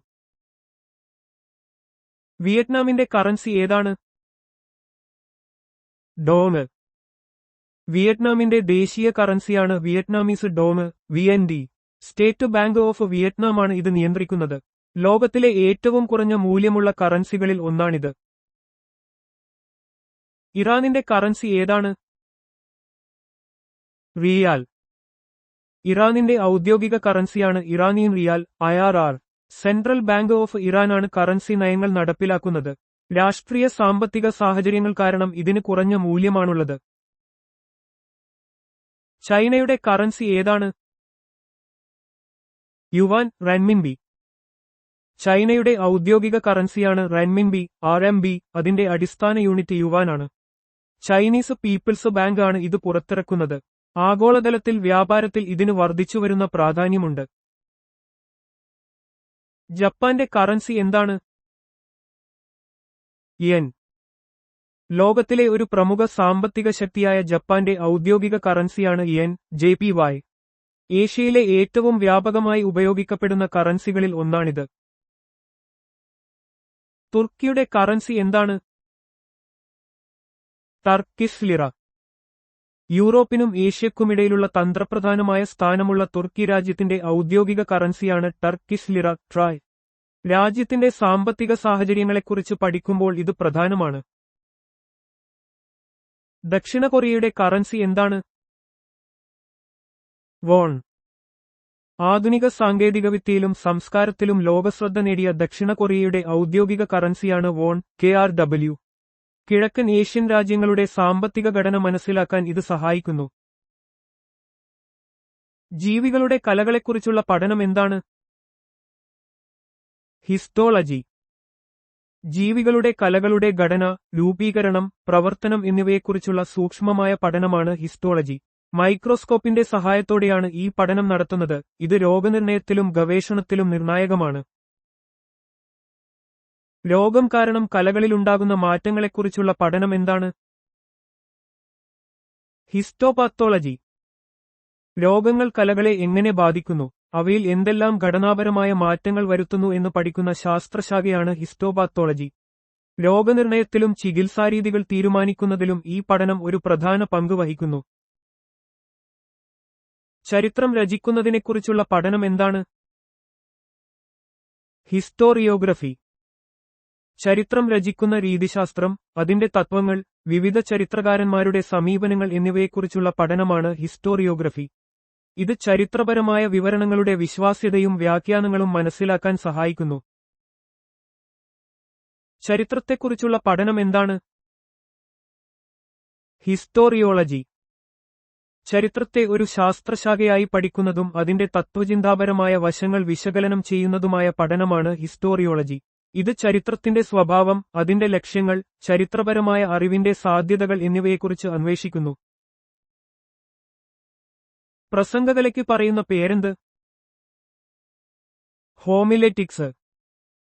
ഹോമിലെറ്റിക്സ് എന്നത് പ്രസംഗകലയെയും അതിന്റെ സിദ്ധാന്തങ്ങളെയും പ്രയോഗങ്ങളെയും കുറിച്ചുള്ള പഠനമാണ്. ഇത് മതപ്രസംഗങ്ങൾ, പ്രഭാഷണങ്ങൾ എന്നിവയുടെ ശൈലികളെയും ഘടനകളെയും വിശകലനം ചെയ്യുന്നു. ആയുധങ്ങളെക്കുറിച്ചുള്ള പഠനത്തിന് പറയുന്ന പേരെന്ത്? ഹോപ്ലോജി. ഹോപ്ലോജി എന്നത് മനുഷ്യരാശിയുടെ ആയുധങ്ങൾ, അവയുടെ ഉപയോഗം, ചരിത്രം, വികാസം എന്നിവയെക്കുറിച്ചുള്ള പഠനശാഖയാണ്. ഇത് ആയുധങ്ങളുടെ സാമൂഹികവും സാംസ്കാരികവും സാങ്കേതികവുമായ വശങ്ങൾ പരിശോധിക്കുന്നു. സൂര്യഘടികാരങ്ങളോ ഘടികാരങ്ങളോ നിർമ്മിക്കുന്ന കലയ്ക്ക് പറയുന്ന പേരെന്ത്? ഹോറോഗ്രഫി. ഹോറോഗ്രഫി എന്നത് സൂര്യഘടികാരങ്ങൾ, യാന്ത്രിക ഘടികാരങ്ങൾ എന്നിവയുടെ രൂപകൽപ്പന, നിർമ്മാണം, ക്രമീകരണം എന്നിവ ഉൾപ്പെടുന്ന ഒരു കലയും ശാസ്ത്രവുമാണ്. ഇത് സമയമാപന ഉപകരണങ്ങളുടെ ചരിത്രപരമായ വികാസത്തെയും സാങ്കേതികതയെയും സൂചിപ്പിക്കുന്നു. സമയമാപനത്തെക്കുറിച്ചുള്ള ശാസ്ത്രത്തിന് പറയുന്ന പേരെന്ത്? ഹോറോളജി. ഹോറോളജി എന്നത് സമയത്തെ അളക്കുന്നതിനെക്കുറിച്ചുള്ള ശാസ്ത്രശാഖയാണ്. ഇത് ഘടികാരങ്ങൾ, ക്രോണോമീറ്ററുകൾ, മറ്റ് സമയമാപന ഉപകരണങ്ങൾ എന്നിവയുടെ രൂപകൽപ്പന, നിർമ്മാണം, പ്രവർത്തനം എന്നിവ ഉൾക്കൊള്ളുന്നു.